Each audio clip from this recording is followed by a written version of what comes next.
ਸ਼ੇਰੇ Punjab AM 600 ਤੁਹਾਡਾ ਸਾਰਿਆਂ ਦਾ ਬਹੁਤ-ਬਹੁਤ ਸਵਾਗਤ ਹੈ। ਇਹ ਹੈ ਦ ਨਵਜੋਤ ਢਿੱਲੋਂ ਸ਼ੋ। ਅੱਜ ਦੇ ਇਸ ਸ਼ੋ ਦੇ ਵਿੱਚ ਤੁਹਾਨੂੰ ਸਾਰਿਆਂ ਨੂੰ ਮੈਂ ਬਹੁਤ-ਬਹੁਤ ਜੀ ਆਇਆਂ ਨੂੰ ਕਹਿੰਦੀ ਹਾਂ। ਅੱਜ ਦਾ ਦਿਨ ਬਹੁਤ ਅਹਿਮ ਦਿਨ ਹੈ। ਸ਼੍ਰੀ ਗੁਰੂ ਨਾਨਕ ਦੇਵ ਜੀ ਦਾ ਅੱਜ ਜਨਮ ਦਿਹਾੜਾ ਹੈ। ਆਪਾਂ ਇਸ ਗੁਰਪੁਰਬ ਨੂੰ ਮਨਾਉਂਦੇ ਹਾਂ। ਦੁਨੀਆ ਭਰ ਦੇ ਵਿੱਚ ਗੁਰੂ ਨਾਨਕ ਦੇਵ ਜੀ ਨੂੰ ਮੰਨਣ ਵਾਲੇ, ਉਹਨਾਂ ਦੀ ਫਿਲਾਸਫੀ ਨੂੰ ਮੰਨਣ ਵਾਲੇ ਲੋਕ ਮੌਜੂਦ ਨੇ। ਇਸੇ ਕਰਕੇ ਉਹਨਾਂ ਨੂੰ ਹਰ ਵਰਗ ਦਾ ਗੁਰੂ ਕਿਹਾ ਜਾਂਦਾ। ਕੋਈ ਉਹਨਾਂ ਨੂੰ ਗੁਰੂ ਕਹਿੰਦਾ, ਕੋਈ ਪੀਰ ਕਹਿੰਦਾ, ਕੋਈ ਲਾਮਾ ਕਹਿੰਦਾ, ਕੋਈ ਪੈਗੰਬਰ ਕਹਿੰਦਾ। ਸੋ ਆਪੋ ਆਪਣੇ ਹਿਸਾਬ ਦੇ ਨਾਲ ਪਿਆਰ ਦੇ ਵਿੱਚ ਸਭ ਨੇ ਆਪੋ ਆਪਣੇ ਐਂਗਲ ਤੋਂ ਨਾਮ ਰੱਖੇ ਹੋਏ ਸਨ ਸ਼੍ਰੀ ਗੁਰੂ ਨਾਨਕ ਦੇਵ ਜੀ ਦੇ।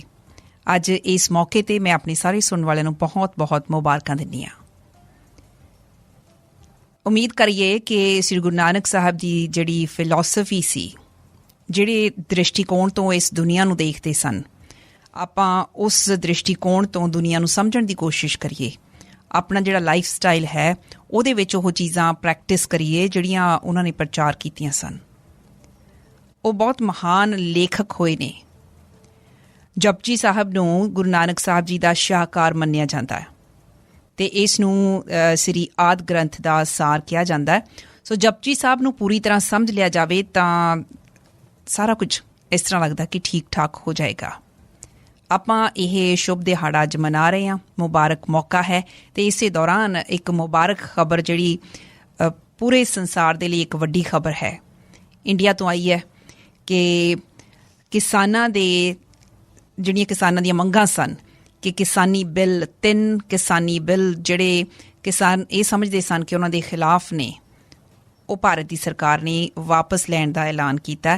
ਕਹਿੰਦੇ ਕਿ ਜਲਦੀ ਹੀ ਉਹ ਬਿੱਲਸ ਵਾਪਸ ਲਏ ਜਾਣਗੇ ਅਤੇ ਕੌਂਸਟੀਟਿਊਸ਼ਨਲੀ ਇਸ ਚੀਜ਼ ਨੂੰ ਯਕੀਨੀ ਬਣਾਇਆ ਜਾਏਗਾ।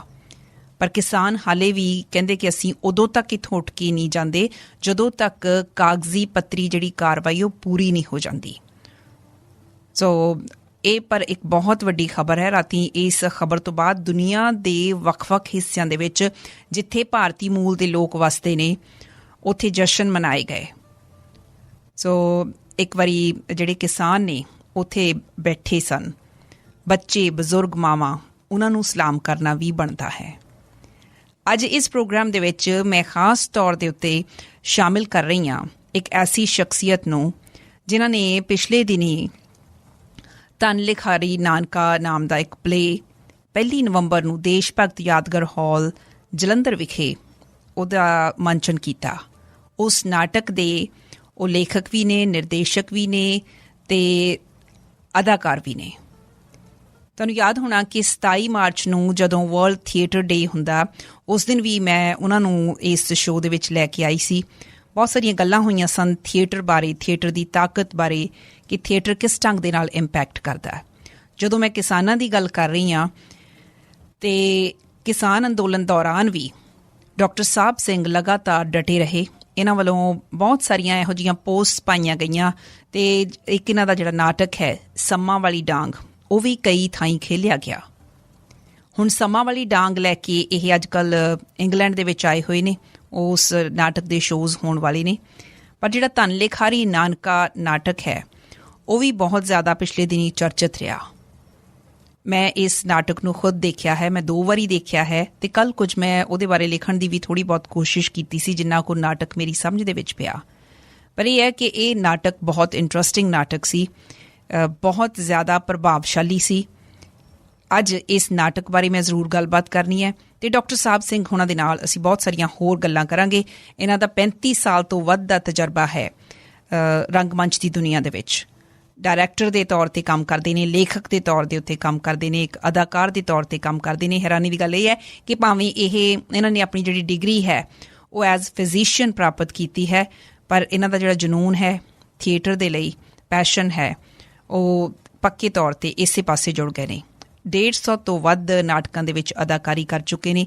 ਦੇਸ਼ਾਂ ਵਿਦੇਸ਼ਾਂ ਦੇ ਵਿੱਚ 7000 ਤੋਂ ਵੱਧ ਇਹਨਾਂ ਨੇ ਸ਼ੋਅ ਕੀਤੇ ਨੇ, ਕਈ ਫਿਲਮਾਂ ਕਰ ਚੁੱਕੇ ਨੇ ਅਤੇ ਹੋਰ ਬਹੁਤ ਕੁਝ।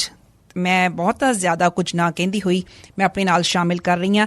ਇਸ ਵੇਲੇ ਇੰਗਲੈਂਡ ਦੇ ਵਿੱਚ ਪਹੁੰਚੇ ਹੋਏ ਨੇ ਸੰਮਾਂ ਵਾਲੀ ਡਾਂਗ ਲੈ ਕੇ ਡਾਕਟਰ ਸਾਹਿਬ ਸਿੰਘ। ਡਾਕਟਰ ਸਾਹਿਬ ਸਿੰਘ ਜੀ, ਬਹੁਤ ਬਹੁਤ ਸਵਾਗਤ ਹੈ ਜੀ। ਸ਼ੁਕਰੀਆ ਨਵਜੋਤ ਜੀ, ਤੁਹਾਡੀ ਬਹੁਤ ਮਿਹਰਬਾਨੀ ਕਿ ਤੁਸੀਂ ਸੰਵਾਦ ਰਚਾ ਰਹੇ ਹੋ। ਬਹੁਤ ਮਿਹਰਬਾਨੀ। ਡਾਕਟਰ ਸਾਹਿਬ, ਤੁਹਾਨੂੰ ਵੀ ਅੱਜ ਮੁਬਾਰਕਾਂ ਦਿੰਦੇ ਹਾਂ ਅਸੀਂ ਗੁਰੂ ਨਾਨਕ ਸਾਹਿਬ ਦੇ ਜਨਮ ਦਿਹਾੜੇ ਦੇ ਮੌਕੇ ਤੇ। ਜੀ ਬਹੁਤ ਬਹੁਤ ਮੁਬਾਰਕਾਂ ਗੁਰੂ ਨਾਨਕ ਦੇਵ ਜੀ ਨੂੰ ਮੰਨਣ ਵਾਲੇ ਪੂਰੇ ਸੰਸਾਰ ਦੇ ਵਿੱਚ ਜਿੰਨੇ ਵੀ ਇਨਸਾਨ ਨੇ ਜਿਹੜੇ ਕਿ ਉਹਨਾਂ ਨੂੰ ਮੰਨਦੇ ਨੇ, ਉਹਨਾਂ ਨੂੰ ਫੋਲੋ ਕਰਦੇ ਨੇ ਜਾਂ ਉਹਨਾਂ ਦੀਆਂ ਸਿੱਖਿਆਵਾਂ ਤੇ ਚੱਲਦੇ ਨੇ, ਉਹਨਾਂ ਸਾਰਿਆਂ ਨੂੰ ਮੇਰੇ ਵੱਲੋਂ ਬਹੁਤ ਬਹੁਤ ਮੁਬਾਰਕਬਾਦ। ਤੇ ਨਾਲ ਹੀ ਜਿਹੜਾ ਜਿਵੇਂ ਤੁਸੀਂ ਪਹਿਲਾਂ ਜ਼ਿਕਰ ਕੀਤਾ ਕਿ ਕਿਸਾਨੀ ਮੋਰਚੇ ਦੇ ਸੰਬੰਧ ਵਿੱਚ ਜਿਹੜੀ ਇੱਕ ਜਿੱਤ ਵੱਲ ਪਹਿਲਾ ਕਦਮ ਸਾਡਾ ਵਧਿਆ, ਉਸ ਦੀ ਵੀ ਮੈਂ ਪੂਰੇ ਸੰਸਾਰ ਦੇ ਵਿੱਚ ਸਿਰਫ ਪੰਜਾਬੀਆਂ ਨੂੰ ਨਹੀਂ ਬਲਕਿ ਜਿੱਥੇ ਵੀ ਕੋਈ ਕਿਰਤੀ ਵਰਗ ਬੈਠਾ, ਤੁਸੀਂ ਸਾਰੇ ਵੀ ਵਿਦੇਸ਼ਾਂ ਵਿੱਚ ਜਿੱਥੇ ਬੈਠੇ ਹੋ ਜਾਂ ਮੈਂ ਇੰਗਲੈਂਡ 'ਚ ਵੀ ਹੁਣ ਬੈਠਾ, ਇੱਥੇ ਵੀ ਕਿਰਤੀ ਨੇ, ਸਾਰੇ ਮਿਹਨਤ ਕਰਦੇ ਨੇ ਦਿਹਾੜੀਆਂ ਸਵੇਰ ਤੋਂ ਲੈ ਕੇ ਸ਼ਾਮ ਤੱਕ, ਚਾਹੇ ਕੋਈ ਬਿਜ਼ਨਸ ਕਰਦਾ, ਉਹ ਸਭ ਕਿਰਤ ਨਾਲ ਜੁੜੇ ਹੋਏ ਲੋਕ ਨੇ।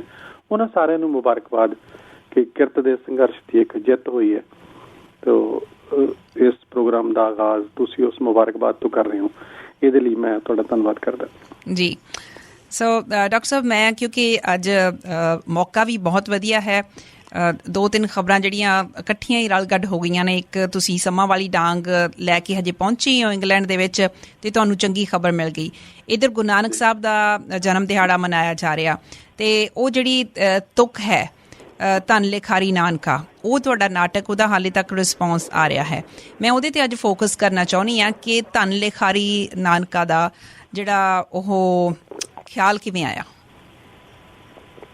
ਜੀ ਬਹੁਤ ਦੇਰ ਤੋਂ ਮੇਰੇ ਮਨ ਦੇ ਵਿੱਚ ਬਹੁਤ ਸਾਰੇ ਸਵਾਲ, ਜਦੋਂ ਤੋਂ ਮੈਂ ਸਾਹਿਤ ਨਾਲ ਜੁੜਿਆ ਜਾਂ ਮੈਂ ਕਲਾ ਨਾਲ ਜੁੜਿਆ, ਮੇਰੇ ਦਿਮਾਗ ਦੇ ਵਿੱਚ ਸੀ ਕਿ ਅਸੀਂ ਕੌਣ ਹਾਂ, ਅਸੀਂ ਸਾਡੀ ਕੀ ਪਰਿਭਾਸ਼ਾ ਹੈ, ਸਾਡੀ ਕੀ ਜ਼ਿੰਮੇਵਾਰੀ ਹੈ, ਕੀ ਸਾਡੇ ਕੋਲ ਹੱਕ ਨੇ, ਜੇ ਅਸੀਂ ਆਮ ਸਮਾਜ ਤੋਂ ਅਲੱਗ ਹਾਂ ਤਾਂ ਉਹ ਕਿਉਂ ਹੈ, ਤੇ ਜੇ ਆਮ ਸਮਾਜ ਦਾ ਹਿੱਸਾ ਹੈ ਤਾਂ ਉਹ ਕਿਉਂ ਹੈ, ਤੇ ਆਮ ਸਮਾਜ ਨੂੰ ਜੇ ਅਸੀਂ ਐਕਸਪੈਕਟ ਕਰਦੇ ਹਾਂ ਕਿ ਜਿਹੜਾ ਸਮਾਜ ਹੈ ਉਹ ਸਾਡੀ ਰਿਸਪੈਕਟ ਕਰੇ, ਸਾਡੀ ਕਿਤਾਬ ਖਰੀਦੇ, ਸਾਡੀਆਂ ਪੇਸ਼ਕਾਰੀਆਂ ਨੂੰ ਦੇਖੇ, ਸਾਨੂੰ ਸਤਿਕਾਰ ਦੇਵੇ, ਤਾਂ ਉਹਦੇ ਲਈ ਸਾਨੂੰ ਕੀ ਕਰਨਾ ਬਣਦਾ ਹੈ, ਤੇ ਅਸੀਂ ਕੀ ਐਕਸਪੈਕਟ ਕਰਦੇ ਹਾਂ ਸੁਸਾਇਟੀ ਤੋਂ ਕਿ ਉਹ ਸਾਨੂੰ ਸਾਡੇ ਡਿਫਰੈਂਟ ਟੈਂਪਰਾਮੈਂਟ ਦੇ ਹੁੰਦਿਆਂ ਹੋਇਆਂ, ਕਿ ਇੱਕ ਲੇਖਕ ਤੇ ਕਲਾਕਾਰ ਦੇ ਬਤੌਰ ਤੇ ਇੱਕ ਥੋੜਾ ਜਿਹਾ ਟੇਢਾ ਇੱਕ ਹੁੰਦਾ ਤੁਹਾਡਾ ਕੈਰੈਕਟਰ ਹੁੰਦਾ ਕਿ ਤੁਸੀਂ ਇੱਕ ਟੇਢੇ ਤਰੀਕੇ ਨਾਲ ਚੱਲਦੇ ਹੋ, ਚੀਜ਼ਾਂ ਨੂੰ ਸਮਝਦੇ ਵੀ ਹੋ, ਕਈ ਵਾਰੀ ਤੁਹਾਡਾ ਬਿਹੇਵੀਅਰ ਵੀ ਥੋੜਾ ਐਬਸਟਰੈਕਟ ਕਿਸਮ ਦਾ ਹੁੰਦਾ, ਉਹਨਾਂ ਚੀਜ਼ਾਂ ਨੂੰ ਸਮਾਜ ਸਮਝੇ ਤੇ ਕਿਵੇਂ ਸਮਝੇ।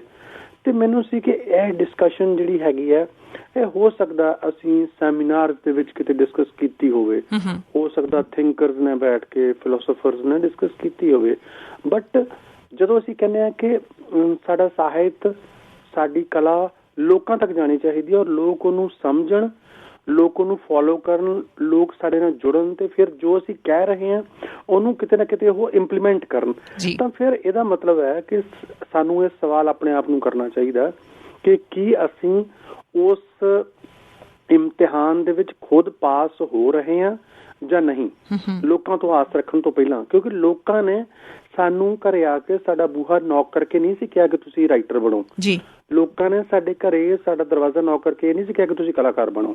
ਇਹ ਸਾਡੀ ਖੁਦ ਦੀ ਚੁਆਇਸ ਸੀ, ਤੇ ਜੇ ਸਾਡੀ ਖੁਦ ਦੀ ਚੁਆਇਸ ਸੀ ਤੇ ਖੁਦ ਦੀ ਚੁਆਇਸ ਤੋਂ ਬਾਅਦ ਅਸੀਂ ਇਹ ਆਸ ਕਰਦੇ ਹਾਂ ਕਿ ਲੋਕੀ ਸਾਡੀ ਇੱਜ਼ਤ ਕਰਨ, ਲੋਕੀ ਸਾਡੇ ਨਾਲ ਜੁੜਨ, ਸਮਝਣ, ਤੇ ਫਿਰ ਸਾਨੂੰ ਵੀ ਕਿਤੇ ਨਾ ਕਿਤੇ ਉਸ ਪਰਖਣਲੀ ਚੋਂ ਨਿਕਲਣਾ ਪਏਗਾ ਕਿ ਲੋਕੀ ਸਾਡੇ ਤੋਂ ਕੀ ਆਸ ਕਰਦੇ ਨੇ।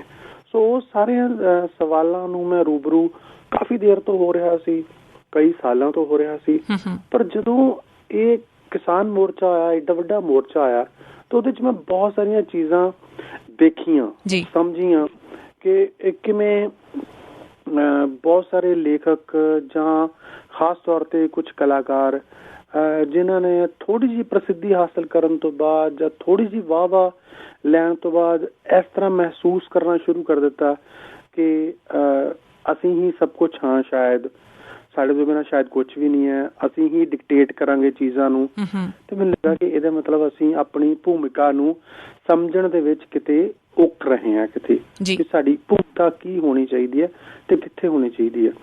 ਉਹ ਚੀਜ਼ਾਂ ਮੇਰੇ ਜ਼ਿਹਨ 'ਚ ਸੀਗੀਆਂ, ਤੇ ਇੱਕ ਸਭ ਤੋਂ ਵੱਡੀ ਮੇਰੇ ਜ਼ਿਹਨ 'ਚ ਇਹ ਚੀਜ਼ ਸੀ ਕਿ ਜਿਹੜਾ ਸਾਹਿਤ ਹੈ, ਜਿਹੜੀ ਕਲਾ ਆ, ਉਹ ਕਿਸੇ ਮੋਰਚੇ ਦੀ ਮੁਹਤਾਜ ਨਹੀਂ ਹੁੰਦੀ। ਉਹ ਇਹ ਨਹੀਂ ਹੁੰਦਾ ਕਿ ਮੋਰਚੇ ਨੇ ਕਲਾ ਪੈਦਾ ਕਰ ਦੇਣੀ ਹੈ ਜਾਂ ਮੋਰਚੇ ਨੇ ਸਾਹਿਤ ਪੈਦਾ, ਏਦਾਂ ਨਹੀਂ ਹੁੰਦਾ ਕਦੇ ਵੀ। ਤੇ ਸੇਮ ਇਜ਼ ਵਾਈਸ ਵਰਸਾ, ਕਿ ਜੇ ਸਾਹਿਤਕਾਰ ਕਿਸੇ ਮੋਰਚੇ ਨਾਲ ਨਹੀਂ ਜੁੜੇਗਾ, ਜੇ ਕਲਾਕਾਰ ਉਸ ਮੋਰਚੇ ਵਿੱਚ ਯੋਗਦਾਨ, ਇਹਦਾ ਮਤਲਬ ਇਹ ਨਹੀਂ ਕਿ ਮੋਰਚਾ ਨਹੀਂ ਲੱਗੇਗਾ। ਇਹਦਾ ਮਤਲਬ ਇਹ ਨਹੀਂ ਕਿ ਜਿਹੜੇ ਪ੍ਰੋਟੈਸਟ ਕਰਨ ਵਾਲੇ ਲੋਕ ਨੇ, ਜਿਹੜੇ ਬਾਗੀ ਲੋਕ ਨੇ, ਉਹ ਤੁਹਾਡੇ ਤੇ ਹੀ ਡਿਪੈਂਡ ਕਰਦੇ ਨੇ। ਸੋ ਇਹ ਦੋ ਚੀਜ਼ਾਂ ਦਾ ਸੰਤੁਲਨ ਮੈਨੂੰ ਲੱਗਦਾ ਸੀ ਕਿਤੇ ਨਾ ਕਿਤੇ ਹੋਣਾ ਚਾਹੀਦਾ। ਦੋਨੋਂ ਚੀਜ਼ਾਂ ਹੋਣੀਆਂ ਚਾਹੀਦੀਆਂ ਕਿਤੇ, ਹੈ ਨਾ, ਕਿ ਅਸੀਂ ਇੰਟਰਡਿਪੈਂਡੈਂਟ ਵੀ ਹਾਂ, ਇੱਕ ਦੂਜੇ ਤੇ ਨਿਰਭਰ ਵੀ ਕਰਦੇ ਹਾਂ, ਕਿ ਜਦੋਂ ਸਮਾਜ ਦੇ ਵਿੱਚ ਕੋਈ ਬਹੁਤ ਸਰਗਰਮੀ ਤੇਜ਼ੀ ਨਾਲ ਚੱਲ ਰਹੀ ਹੈ ਤੇ ਰਾਈਟਰ ਤੇ ਡਾਇਰੈਕਟਰ ਉਹਦੇ ਬਾਰੇ ਕਿਵੇਂ ਕਮੈਂਟ ਕਰ ਰਿਹਾ, ਤੇ ਉਹ ਇਤਿਹਾਸ ਵਿੱਚ ਲਿਖਿਆ ਜਾਊਗਾ ਕਿ ਉਹ ਕਮੈਂਟ ਕਰ ਰਿਹਾ ਸੀ ਉਸ ਵੇਲੇ ਕਿ ਨਹੀਂ ਕਰ ਰਿਹਾ ਸੀ, ਉਹਨਾਂ ਚੀਜ਼ਾਂ ਨੂੰ ਸਮਝ ਰਿਹਾ ਸੀ ਕਿ ਨਹੀਂ ਸਮਝ ਰਿਹਾ ਸੀ। ਤੇ ਬਤੌਰ ਲੇਖਕ, ਬਤੌਰ ਕਲਾਕਾਰ, ਜਿਹੜੀ ਉਹਦੇ ਕੋਲ ਇੱਕ ਬਾਰੀਕ ਬੀਨੀ ਪਈ ਹੈ, ਜਿਹੜੀ ਕਿ ਆਮ ਸਧਾਰਨ ਬੰਦੇ ਕੋਲ ਨਹੀਂ ਹੁੰਦੀ। ਆਮ ਸਧਾਰਨ ਬੰਦਾ ਕਈ ਵਾਰੀ ਸਥੂਲ ਰੂਪ ਚ ਚੀਜ਼ਾਂ ਨੂੰ ਦੇਖ ਰਿਹਾ ਹੁੰਦਾ, ਤੇ ਰਾਈਟਰ ਜਾਂ ਕਲਾਕਾਰ ਸੂਖਮ ਰੂਪ ਚ ਦੇਖ ਰਿਹਾ ਹੁੰਦਾ। ਉਹ ਇਹ ਵੀ ਦੇਖ ਰਿਹਾ ਹੁੰਦਾ ਕਿ ਜੋ ਕੁਛ ਵਾਪਰ ਰਿਹਾ ਇਹਦੀ ਪ੍ਰੀਟੈਕਸਟ ਕੀ ਹੈ, ਇਹ ਕਿਉਂ ਵਾਪਰ ਰਹੀ ਹੈ, ਜਾਂ ਇਹਦੇ ਪ੍ਰਭਾਵ ਕੀ ਪੈਣੇ ਆ। ਤਾਂ ਜੇ ਉਹ ਇਹ ਚੀਜ਼ਾਂ ਸਮਝਦਾ ਤੇ ਫਿਰ ਉਹਨੂੰ ਕਮੈਂਟ ਕਰਨਾ ਜ਼ਰੂਰੀ ਹੈ। ਉਹ ਕਮੈਂਟ ਕਿਵੇਂ ਕਰੇਗਾ? ਉਹ ਕਮੈਂਟ ਕਿਸੇ ਪੋਲੀਟੀਕਲ ਬੰਦੇ ਦੀ ਤਰ੍ਹਾਂ ਨਹੀਂ ਕਰੇਗਾ, ਉਹ ਕਿਸੇ ਸਮਾਜਿਕ ਆਗੂ ਦੀ ਤਰ੍ਹਾਂ ਨਹੀਂ ਕਰੇਗਾ, ਉਹ ਕਰੇਗਾ ਆਪਣੇ ਕਲਾ ਦੀ ਜਿਹੜੀ ਖਿੜਕੀ ਹੈਗੀ ਉਹਦੇ ਕੋਲ, ਉਹਦੇ ਰਾਹੀਂ ਕਰੇਗਾ। ਸੋ ਇਹ ਸਾਰੇ ਕਿਤੇ ਸਵਾਲਾਂ ਨੇ ਜਿਹੜੇ ਕਿ ਕਈ ਸਾਲਾਂ ਤੋਂ ਮੇਰੇ ਅੰਦਰ ਰਿੜਕੇ ਜਾ ਰਹੇ ਸੀ। ਇਸ ਮੋਰਚੇ ਨੇ ਇੱਕ ਤਰ੍ਹਾਂ ਨਾਲ ਉਹਨੂੰ ਉਤਪ੍ਰੇਰਕ ਦਾ ਕੰਮ ਕੀਤਾ, ਕੈਟਲਿਸਟ ਦਾ ਕੰਮ ਕੀਤਾ, ਤੇਜ਼ ਕਰਤਾ ਉਸ ਕੰਮ ਨੂੰ। ਕਿਉਂਕਿ ਮੈਨੂੰ ਆਪਣਾ ਨਾਟਕ ਲਿਖਣ ਲਈ ਨਾ ਬਹੁਤ ਸਮਾਂ ਲੱਗਦਾ ਨਵਜੋਤ ਜੀ, ਕਈ ਵਾਰੀ ਕਈ ਸਾਲ ਲੱਗਦੇ ਆ, ਤੇ ਮੈਂ ਉਹਨੂੰ ਲਿਖਦਾ ਰਹਿਣਾ, ਡਾਇਰੀਜ਼ ਤੇ ਨੋਟ ਕਰਦਾ ਰਹਿਣਾ, ਉਹਦੀਆਂ ਨੋਟਸ ਲੈਣਾ ਰਹਿਣਾ, ਉਹਦੀਆਂ ਡਾਇਮੈਂਸ਼ਨ ਸਮਝਣ ਦੀ ਕੋਸ਼ਿਸ਼ ਕਰਦਾ ਰਹਿਣਾ। ਪਰ ਕੋਈ ਮੂਮੈਂਟ ਹੁੰਦੀ ਹੈ ਜਦੋਂ ਉਹ ਤੁਹਾਡੀ ਉਸ ਪ੍ਰਕਿਰਿਆ ਨੂੰ ਤੇਜ਼ ਕਰ ਦਿੰਦਾ ਹੈ। ਉਹ ਜਦੋਂ ਫਿਰ ਤੇਜ਼ ਹੋਇਆ ਤੇ ਫਿਰ ਮੈਨੂੰ ਲੱਗਾ this is the right time, ਹੁਣ ਇਹ ਟਾਈਮ ਹੈ ਕਿ ਮੈਂ ਇਹਨੂੰ ਕਿਤੇ ਨਾ ਕਿਤੇ ਅੰਤਿਮ ਰੂਪ ਦੇਵਾਂ। ਇਹਦਾ ਜਿਹੜਾ ਨਾਮ ਸੀ ਉਹ ਬਾਅਦ ਵਿੱਚ ਤੁਸੀਂ ਰੱਖਿਆ ਜਦੋਂ ਤੁਸੀਂ ਨਾਟਕ ਮੁਕੰਮਲ ਕਰ ਲਿਆ, ਉਸ ਤੋਂ ਬਾਅਦ ਰੱਖਿਆ ਜਾਂ ਕਿਵੇਂ? ਨਹੀਂ, ਨਾਟਕ ਮੁਕੰਮਲ ਕਰਨ ਤੋਂ ਬਾਅਦ ਨਹੀਂ ਹੋਇਆ, ਪਰ ਜਦੋਂ ਮੈਂ ਨੋਟਸ ਲੈ ਰਿਹਾ ਸੀ ਉਦੋਂ ਇਹ ਨਾਮ ਮੇਰੇ ਦਿਮਾਗ ਵਿੱਚ ਹਾਲੇ ਨਹੀਂ ਸੀ। ਪਰ ਕਾਫੀ ਸਾਰੇ ਨੋਟਸ ਲੈਣ ਤੋਂ ਬਾਅਦ ਮੇਰੇ ਦਿਮਾਗ ਦੇ ਵਿੱਚ ਇਹ ਨਾਮ ਆਇਆ ਕਿ ਮੈਨੂੰ ਇਹ ਨਾਮ ਇਸ ਕਰਕੇ ਯੂਜ਼ ਕਰਨਾ ਚਾਹੀਦਾ ਕਿ ਅਸੀਂ ਇਸ ਚੀਜ਼ ਨੂੰ ਬਹੁਤ ਵਾਰੀ ਕੋਟ ਤਾਂ ਕਰਦੇ ਹਾਂ, ਧੰਨ ਲਿਖਾਰੀ ਨਾਨਕਾ। ਅਸੀਂ ਜਦੋਂ ਕੋਈ ਅਵਾਰਡ ਹਾਸਲ ਕਰਦੇ ਹਾਂ, ਕਿਸੇ ਰਾਈਟਰ ਨੂੰ ਅਵਾਰਡ ਮਿਲਦਾ, ਉਦੋਂ ਉੱਥੇ ਇਹ ਸ਼ਬਦ ਚਲਾਇਆ ਜਾਂਦਾ ਹੈ।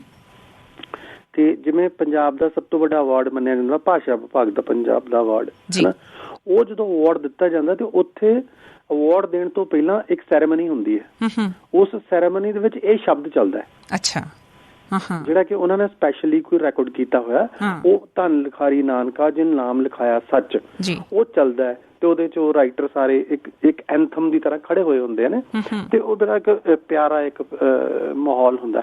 ਤੇ ਉਹ ਮੇਰੇ ਜ਼ਿਹਨ ਚ ਕਿਤੇ ਘੁੰਮ ਰਿਹਾ ਸੀ ਵੀ ਉੱਥੇ ਜਦੋਂ ਇੱਕ ਲੇਖਕ ਨੂੰ ਅਵਾਰਡ ਦਿੱਤਾ ਜਾ ਰਿਹਾ ਤੇ ਇਹ ਸ਼ਬਦ ਕਿਉਂ ਚੱਲ ਰਿਹਾ। ਇਹਦਾ ਮਤਲਬ ਉੱਥੇ ਉਹ ਕਿਉਂਕਿ ਉਸਤਤੀ ਹੋ ਰਹੀ ਹੈ ਉਹਦੀ ਇੱਕ ਰਾਈਟਰ ਦੀ ਵੀ, ਤੈਨੂੰ ਅਵਾਰਡ ਦਿੱਤਾ ਜਾ ਰਿਹਾ, ਤੂੰ ਇਸ ਤਰ੍ਹਾਂ ਹੈਗਾ। ਤੇ ਮੈਨੂੰ ਲੱਗਦਾ ਸੀ ਕਿ ਇਹ ਜਿਹੜੇ ਤਿੰਨ ਸ਼ਬਦ ਨੇ, ਧੰਨ ਲਿਖਾਰੀ ਨਾਨਕਾ, ਇਹ ਤਿੰਨ ਸ਼ਬਦਾਂ ਨੂੰ ਕੀ ਅਸੀਂ ਸੱਚੀ ਮੁੱਚੀ ਮੈਂ ਬਤੌਰ ਸਾਹਿਬ ਸਿੰਘ ਕੀ ਮੈਂ ਡਿਫਾਈਨ ਕਰ ਪਾ ਰਿਹਾ? ਜੇ ਮੈਂ ਉਸ ਕੈਟੇਗਰੀ 'ਚ ਖੜਨਾ ਚਾਹਨਾ, ਕਿਤੇ ਆਪਣਾ ਨਾਮ ਸੱਚ ਲਿਖਵਾਉਣਾ ਚਾਹਨਾ, ਕਿ ਖੜਦਾ, ਇਹ ਮੈਨੂੰ ਸਵਾਲ ਸੀ ਮੇਰੇ ਸਾਹਮਣੇ। ਫਿਰ ਮੈਂ ਰੁਕਿਆ ਕਿ ਇਹੀ ਇੱਕ ਟਾਈਟਲ ਬਣਦਾ ਇਸ ਨਾਟਕ ਦਾ, ਹੋਰ ਇਹਦਾ ਕੋਈ ਟਾਈਟਲ ਨਹੀਂ ਬਣਦਾ। ਇੱਥੋਂ ਹੀ ਗੱਲ ਸ਼ੁਰੂ ਹੋਏਗੀ ਤੇ ਇੱਥੇ ਹੀ ਇਸ ਨਾਟਕ ਦੀ ਗੱਲ ਜਿਹੜੀ ਹੈਗੀ ਆ ਉਹ ਕਲਾਈਮੈਕਸ ਤੇ ਪਹੁੰਚੇਗੀ। ਡਾਕਟਰ ਸਾਹਿਬ ਸਿੰਘ ਜੀ, ਇਹ ਗੱਲ ਜਿਹੜੀ ਤੁਸੀਂ ਹੁਣੇ ਜ਼ਿਕਰ ਕੀਤਾ ਕਿ ਕੀ ਮੈਂ ਉਹਨਾਂ ਸ਼ਬਦਾਂ ਦੇ ਉੱਤੇ ਪੂਰਾ ਉਤਰ ਰਿਹਾ ਜਾਂ ਮੈਂ ਉਹਨਾਂ ਸ਼ਬਦਾਂ ਦੇ ਨਾਲ ਇੱਕਮਿਕ ਹਾਂ ਜਾਂ ਮੈਂ ਉਹ ਸ਼ਬਦ ਸਮਝ ਰਿਹਾ ਹਾਂ, ਉਹਨਾਂ ਦੇ ਅਰਥ ਸਮਝ ਰਿਹਾ।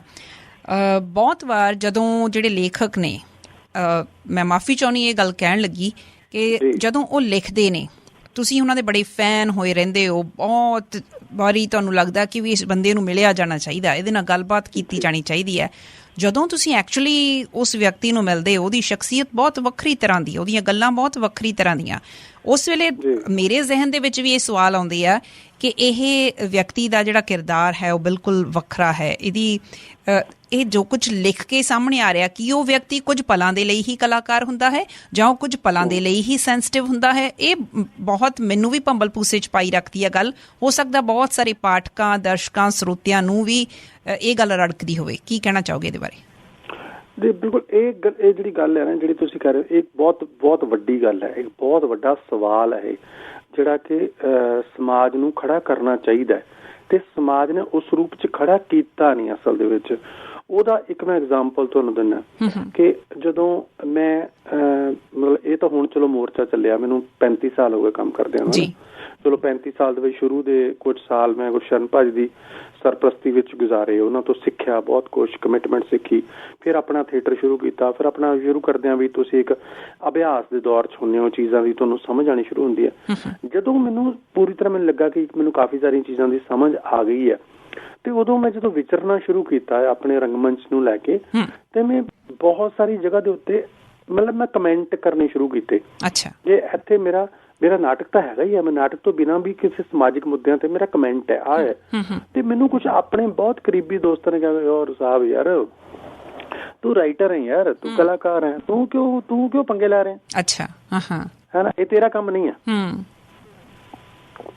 ਮੈਨੂੰ ਬੜੀ ਹੈਰਾਨੀ ਹੋਈ ਕਿ ਮੈਨੂੰ ਇਸ ਤਰ੍ਹਾਂ ਦਾ ਕਮੈਂਟ ਕਿਉਂ ਦਿੱਤਾ ਜਾ ਰਿਹਾ, ਮੈਨੂੰ ਇਹ ਕਿਉਂ ਕਿਹਾ ਜਾ ਰਿਹਾ ਕਿ ਇਹਦਾ ਮਤਲਬ ਫਿਰ ਇਹ ਹੋਇਆ ਕਿ ਅਸੀਂ ਦੋਹਰੇ ਕਿਰਦਾਰ ਹੋਏ, ਸਾਡੇ ਦੋਹਰੇ ਕਿਰਦਾਰ ਹੋਏ, ਫਿਰ ਇਹ ਫਿਰ ਫੇਕ ਹੋਏ ਨਾ ਅਸੀਂ। ਇਹਦਾ ਮਤਲਬ ਅਸੀਂ ਇਹ ਕਹਿਣਾ ਚਾਹੁੰਦੇ, ਇਹ ਪ੍ਰੂਵ ਕਰਨਾ ਚਾਹੁੰਦੇ ਹਾਂ ਕਿ ਅਸੀਂ ਜੋ ਲਿਖਦੇ ਹਾਂ ਉਹ ਅਸੀਂ ਸਿਰਫ ਲਿਖਦੇ ਹੀ ਹਾਂ, ਉਹ ਪੋਸੀਬਲ ਨਹੀਂ ਹੈ ਅਸਲ ਦੇ ਵਿੱਚ।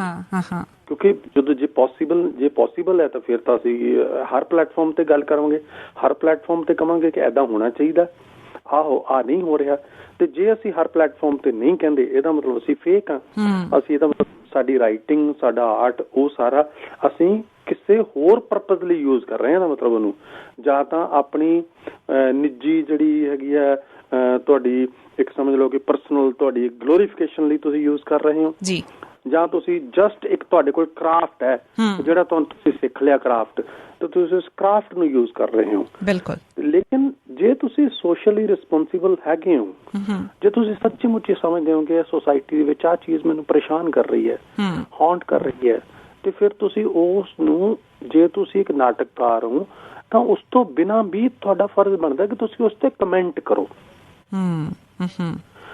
ਲੇਕਿਨ ਇਹਦੇ ਇੱਕ ਪੈਰਲਲ ਜਿਹੜਾ ਇੱਕ ਦੂਸਰਾ ਪੁਆਇੰਟ ਆਫ ਵਿਊ ਹੈਗਾ, ਮੇਰਾ ਹੀ ਹੈ, ਮਤਲਬ ਉਹ ਵੀ ਕਿਸੇ ਹੋਰ ਦਾ ਨਹੀਂ, ਉਹ ਹੈਗਾ ਕਿ ਕਈ ਵਾਰੀ ਜਦੋਂ ਓਵਰ ਐਕਸਪੈਕਟੇਸ਼ਨਸ ਹੋ ਜਾਂਦੀਆਂ, ਇਹ ਹੋ ਜਾਂਦੀਆਂ ਕਿ ਜਿਹੜਾ ਇੱਕ ਜਿੱਦਾਂ ਸਮਝ ਲਓ ਵੀ ਤੁਸੀਂ ਝੰਡਾ ਲੈ ਕੇ ਗਲੀ ਦੇ ਉੱਤੇ ਜਾਣਾ, ਸੜਕ ਦੇ ਉੱਤੇ ਜਾਣਾ, ਤੁਸੀਂ ਨਾਅਰੇ ਮਾਰਨੇ ਹੈ, ਜਾਂ ਤੁਸੀਂ ਇਸ ਤਰ੍ਹਾਂ ਦੇ ਕੁਛ ਹੋਰ ਕੰਮ ਕਰਨੇ ਹੈ ਐਜ਼ ਐਨ ਐਕਟਿਵਿਸਟ। ਤੇ ਜੇ ਅਸੀਂ ਉਹ ਓਵਰ ਐਕਸਪੈਕਟੇਸ਼ਨ ਇੱਕ ਕਲਾਕਾਰ ਲੇਖਕ ਤੋਂ ਕਰ ਲਾਂਗੇ, ਦੈਟ ਇਜ਼ ਆਲਸੋ ਰੋਂਗ। ਅਕਸਰ ਇਹ ਚੀਜ਼ ਨੋਟਿਸ ਕੀਤੀ ਹੈ ਕਿ ਬਹੁਤ ਸਾਰੇ ਲੇਖਕ ਹੈਗੇ ਨੇ ਜਿਹੜੇ ਇੱਕ ਐਕਟਿਵਿਸਟ ਦੇ ਤੌਰ ਤੇ ਵੀ ਵਿਚਰ ਰਹੇ ਆ, ਜਦੋਂ ਆਮ ਲੋਕਾਂ ਦੇ ਵਿੱਚ, ਸਧਾਰਨ ਲੋਕਾਂ ਦੇ ਵਿੱਚ ਉਹ ਆਥਰ ਹੈ ਜਾਂ ਉਹ ਕਲਾਕਾਰ ਹੈ, ਉਹ ਉਹਨਾਂ ਦੇ ਵਿੱਚ ਜਾ ਕੇ ਵਿਚਰਦਾ ਹੈ ਐਕਟਿਵਿਸਟ ਦੇ ਤੌਰ ਦੇ ਉੱਤੇ, ਉਹਨਾਂ ਦਾ ਹੌਸਲਾ ਇਹ ਦੇਖਿਆ ਜਾਂਦਾ ਕਿ ਦੁੱਗਣਾ ਤਿੱਗਣਾ ਹੋ ਜਾਂਦਾ। ਉਹਨਾਂ ਨੂੰ ਲੱਗਦਾ ਹੈ ਕਿ ਵੀ ਹਾਂ, ਜੇ ਇਹ ਆਪਣੀ ਕਲਮ ਚਲਾ ਰਿਹਾ ਹੈ ਇਹ ਵਿਅਕਤੀ, ਜਾਂ ਇਹ ਨਾਟਕਾਂ ਦਾ ਮੰਚਨ ਕਰ ਰਿਹਾ, ਜੇ ਇਹ ਸਾਡੇ ਨਾਲ ਪਹੁੰਚ ਕੇ ਆਇਆ, ਜੇ ਇਹਦੀ ਸੋਚ ਹੈ, ਇਸ ਸੋਚ ਨੂੰ ਹੁਣ ਪ੍ਰੈਕਟੀਕਲੀ ਸਾਡੇ ਤੱਕ ਲੈ ਆਇਆ ਹੈਗਾ। ਤੁਸੀਂ ਕਿਵੇਂ ਦੇਖਦੇ ਹੋ ਇਸ ਚੀਜ਼ ਨੂੰ? ਜੀ ਬਿਲਕੁਲ, ਮੈਂ ਇਹੀ ਗੱਲ ਸੱਚ ਕਹਿ ਰਿਹਾ ਸੀ ਕਿ ਦੋਨਾਂ ਚੀਜ਼ਾਂ ਦੇ ਵਿੱਚ ਇੱਕ ਸੰਤੁਲਨ ਹੋਣਾ ਚਾਹੀਦਾ। ਮੈਂ ਇਹਦੀ ਬੜੀ ਦਿਲਚਸਪ ਉਦਾਹਰਣ ਤੁਹਾਨੂੰ ਦਿੰਦਾ ਕਿ ਇਹ ਸਾਰੇ ਮੋਰਚੇ ਦੇ ਦੌਰਾਨ, ਕਿਉਂਕਿ ਮੈਂ ਬਹੁਤ ਅੰਦਰ ਤੱਕ ਇਹਦੇ ਵਿਚਰਦੇ ਰਿਹਾ, ਜਦੋਂ ਰੇਲਵੇ ਫਾਟਕਾਂ ਤੇ ਬੈਠਾ ਸੀ ਮੋਰਚਾ, ਜਦੋਂ ਆਪਣੇ ਟੋਲ ਟੈਕਸਾਂ ਤੇ ਬੈਠਾ ਸੀ, ਬੈਰੀਅਰਸ ਤੇ ਬੈਠਾ ਸੀ, ਜਾਂ ਹੋਰ ਇਹੋ ਜਿਹੀ ਜਗ੍ਹਾ ਤੇ ਬੈਠਾ ਸੀ, ਉਦੋਂ ਮੈਂ ਉਹਨਾਂ ਦੇ ਵਿੱਚ ਗਿਆ, ਉੱਥੇ ਜਾ ਕੇ ਆਪਣਾ ਨਾਟਕ ਵੀ ਕੀਤਾ। ਫਿਰ ਜਦੋਂ ਦਿੱਲੀ ਪਹੁੰਚੇ ਮੈਂ ਉੱਥੇ ਵੀ ਚਲਾ ਗਿਆ, ਉੱਥੇ ਮੈਂ ਸ਼ੁਰੂ ਦੇ 8-10 ਦਿਨ ਏਦਾਂ ਹੀ ਉਹਨਾਂ ਦੇ ਵਿੱਚ ਹੀ ਰਿਹਾ ਕਿ ਜਿੱਦਾਂ ਉਹ ਔਖਿਆਈਆਂ ਝੱਲਦੇ ਸੀ ਉੱਦਾਂ ਦੀਆਂ ਹੀ ਔਖਿਆਈਆਂ ਝੱਲਦਿਆਂ ਹੋਇਆਂ, ਕੋਈ ਸਪੈਸ਼ਲ ਟਰੀਟਮੈਂਟ ਦੀ ਨਾ ਐਕਸਪੈਕਟੇਸ਼ਨ ਕੀਤੀ ਤੇ ਨਾ ਹੀ ਮੈਂ ਉੱਦਾਂ ਉੱਥੇ ਹੀ ਰਿਹਾ, ਮਤਲਬ ਇਹ ਨਹੀਂ ਵੀ ਕਿਸੇ ਹੋਟਲ ਦੇ ਵਿੱਚ ਚਲ ਗਿਆ। ਤੇ ਉਦੋਂ ਜਦੋਂ ਇਹ ਸਾਰਾ ਕੁਛ ਹੋਇਆ ਤੇ ਉਦੋਂ ਇੱਕ ਜਿੰਨੀਆਂ ਜਥੇਬੰਦੀਆਂ ਨੇ ਉਹਨਾਂ ਦੇ ਵਿੱਚ ਇੱਕ ਬੜੀ ਵੱਡੀ ਜਥੇਬੰਦੀ ਹੈ ਪੰਜਾਬ ਦੀ, ਭਾਰਤੀ ਕਿਸਾਨ ਯੂਨੀਅਨ ਏਕਤਾ ਉਗਰਾਹਾਂ, ਜਿਹਨਾਂ ਦੇ ਬਹੁਤ ਵੱਡਾ ਕੈਡਰ ਹੈ, ਮਤਲਬ ਉਹਨਾਂ ਦੇ ਵੈਸੇ ਤਾਂ ਜੋਗਿੰਦਰ ਸਿੰਘ ਉਗਰਾਹਾਂ ਨੇ ਮੇਨ ਲੀਡਰ, ਪਰ ਉਹਨਾਂ ਦੇ ਇੱਕ ਲੀਡਰ ਨੇ ਸ਼ਿੰਗਾਰਾ ਸਿੰਘ ਮਾਨ। ਉਹਨਾਂ ਨੇ ਇੱਕ ਬੜੀ ਦਿਲਚਸਪ ਟਿੱਪਣੀ ਕੀਤੀ ਮੇਰੇ ਨਾਲ। ਉਹ ਕਹਿੰਦਾ ਕਿ ਡਾਕਟਰ ਸਾਹਿਬ, ਮਤਲਬ ਕਮਾਲ ਹੋਈ ਪਈ ਹੈ ਕਿ ਲੋਕੀ ਤੁਹਾਡੇ ਨਾਲ ਐਨ ਘਿਓ ਖਿਚੜੀ ਹੋਏ ਪਏ ਨੇ, ਭੈਣਾਂ ਮਾਵਾਂ ਤੁਹਾਡੇ ਨਾਲ ਘਿਓ ਖਿਚੜੀ ਹੋਈਆਂ ਪਈਆਂ, ਸਾਡੇ ਯੂਥ ਹੋਈ ਹੈ, ਉਹਨਾਂ ਨੂੰ ਬੜਾ ਹੁਲਾਰਾ ਮਿਲ ਰਿਹਾ ਵੀ ਇੱਕ ਯਾਰ ਨਾਟਕਕਾਰ, ਵੱਡਾ ਨਾਟਕਕਾਰ ਸਾਡੇ ਵਿੱਚ ਏਦਾਂ ਵਿਚਰ ਰਿਹਾ। ਤੇ ਮੈਂ ਉਹਨੂੰ ਕਿਹਾ, ਮੈਂ ਕਿਹਾ ਇਹ ਠੀਕ ਹੈ, ਇੱਥੋਂ ਤੱਕ ਠੀਕ ਹੈ, ਪਰ ਜਿਹੜਾ ਇੱਕ ਬਤੌਰ ਇੱਕ ਕਲਾਕਾਰ, ਬਤੌਰ ਇੱਕ ਨਾਟਕਕਾਰ ਮੇਰੀ ਜ਼ਿੰਮੇਵਾਰੀ ਬਣਦੀ ਹੈ, ਉਹ ਮੇਰੀ ਇਹ ਵੀ ਬਣਦੀ ਹੈ ਕਿ ਜਦੋਂ ਮੈਂ ਇੱਥੋਂ ਚਲਾ ਜਾਵਾਂ ਤੇ ਉਦੋਂ ਮੈਂ ਆਪਣੇ ਇਸ ਸਾਰੇ ਕੁਛ ਨੂੰ ਸੋਚ ਕੇ ਉਸ ਨੂੰ ਮੈਂ ਲਿਖਾਂ। ਜਿਹੜੀ ਮੇਰੀ ਮੇਨ ਤਾਕਤ ਹੈ ਉਹਨੂੰ ਮੈਂ ਲਿਖਾਂ, ਮੈਂ ਉਸ ਹਿਸਾਬ ਨਾਲ ਕੁਛ ਕਰਾਂ। ਤਾਂ ਉਹਨਾਂ ਦਾ ਜਿਹੜਾ ਜਵਾਬ ਸੀ ਬੜਾ ਦਿਲਚਸਪ ਸੀ। ਉਹ ਕਹਿੰਦੇ ਕਿ ਡਾਕਟਰ ਸਾਹਿਬ, ਅਸੀਂ ਇਹ ਕਦੇ ਵੀ ਨਹੀਂ ਚਾਹਾਂਗੇ ਕਿ ਤੁਸੀਂ ਉਹ ਬਣ ਜਾਵੋ ਜੋ ਅਸੀਂ ਹਾਂ। ਅੱਛਾ। ਫਿਰ ਸਾਨੂੰ ਤੁਹਾਡਾ ਫਾਇਦਾ ਨਹੀਂ ਹੋਏਗਾ ਕੋਈ ਵੀ, ਸਾਨੂੰ ਕੋਈ ਫਾਇਦਾ ਨਹੀਂ ਹੋਣਾ ਜੇ ਡਾਕਟਰ ਸਾਹਿਬ ਸਿੰਘ ਵੀ ਉਹੀ ਬਣ ਗਿਆ ਜੋ ਅਸੀਂ ਹੈਗੇ ਹਾਂ। ਵੀ ਅਸੀਂ ਤਾਂ ਸਿਰਫ ਐਕਟਿਵਿਸਟ ਹਾਂ, ਵੀ ਅਸੀਂ ਤਾਂ ਲੜਨਾ, ਸੰਘਰਸ਼ ਕਰਨਾ, ਸਮਾਜ ਲਈ ਲੜਨਾ, ਪੋਲੀਟੀਕਲ ਲੀਡਰਾਂ ਦੇ ਖਿਲਾਫ ਲੜਨਾ, ਨਾਅਰੇ ਵੀ ਮਾਰਨੇ, ਧਰਨੇ ਵੀ ਮਾਰਨੇ ਆ। ਪਰ ਸਾਨੂੰ ਮਾਣ ਉਦੋਂ ਹੁੰਦਾ ਵੀ ਜਨ ਸੁਣਦਾ ਵੀ ਨਾਟਕਕਾਰ ਡਾਕਟਰ ਸਾਹਿਬ ਸਿੰਘ ਸਾਡੇ ਨਾਲ ਖੜਾ ਹੈ। ਤੇ ਜੇ ਉਹ ਸਾਹਿਬ ਸਿੰਘ ਨਾਲੋਂ ਨਾਟਕਕਾਰ ਟੁੱਟ ਗਿਆ, ਤੁਸੀਂ ਐਕਟਿਵਿਸਟ ਹੀ ਬਣ ਗਏ ਸਿਰਫ, ਫਿਰ you are of no use.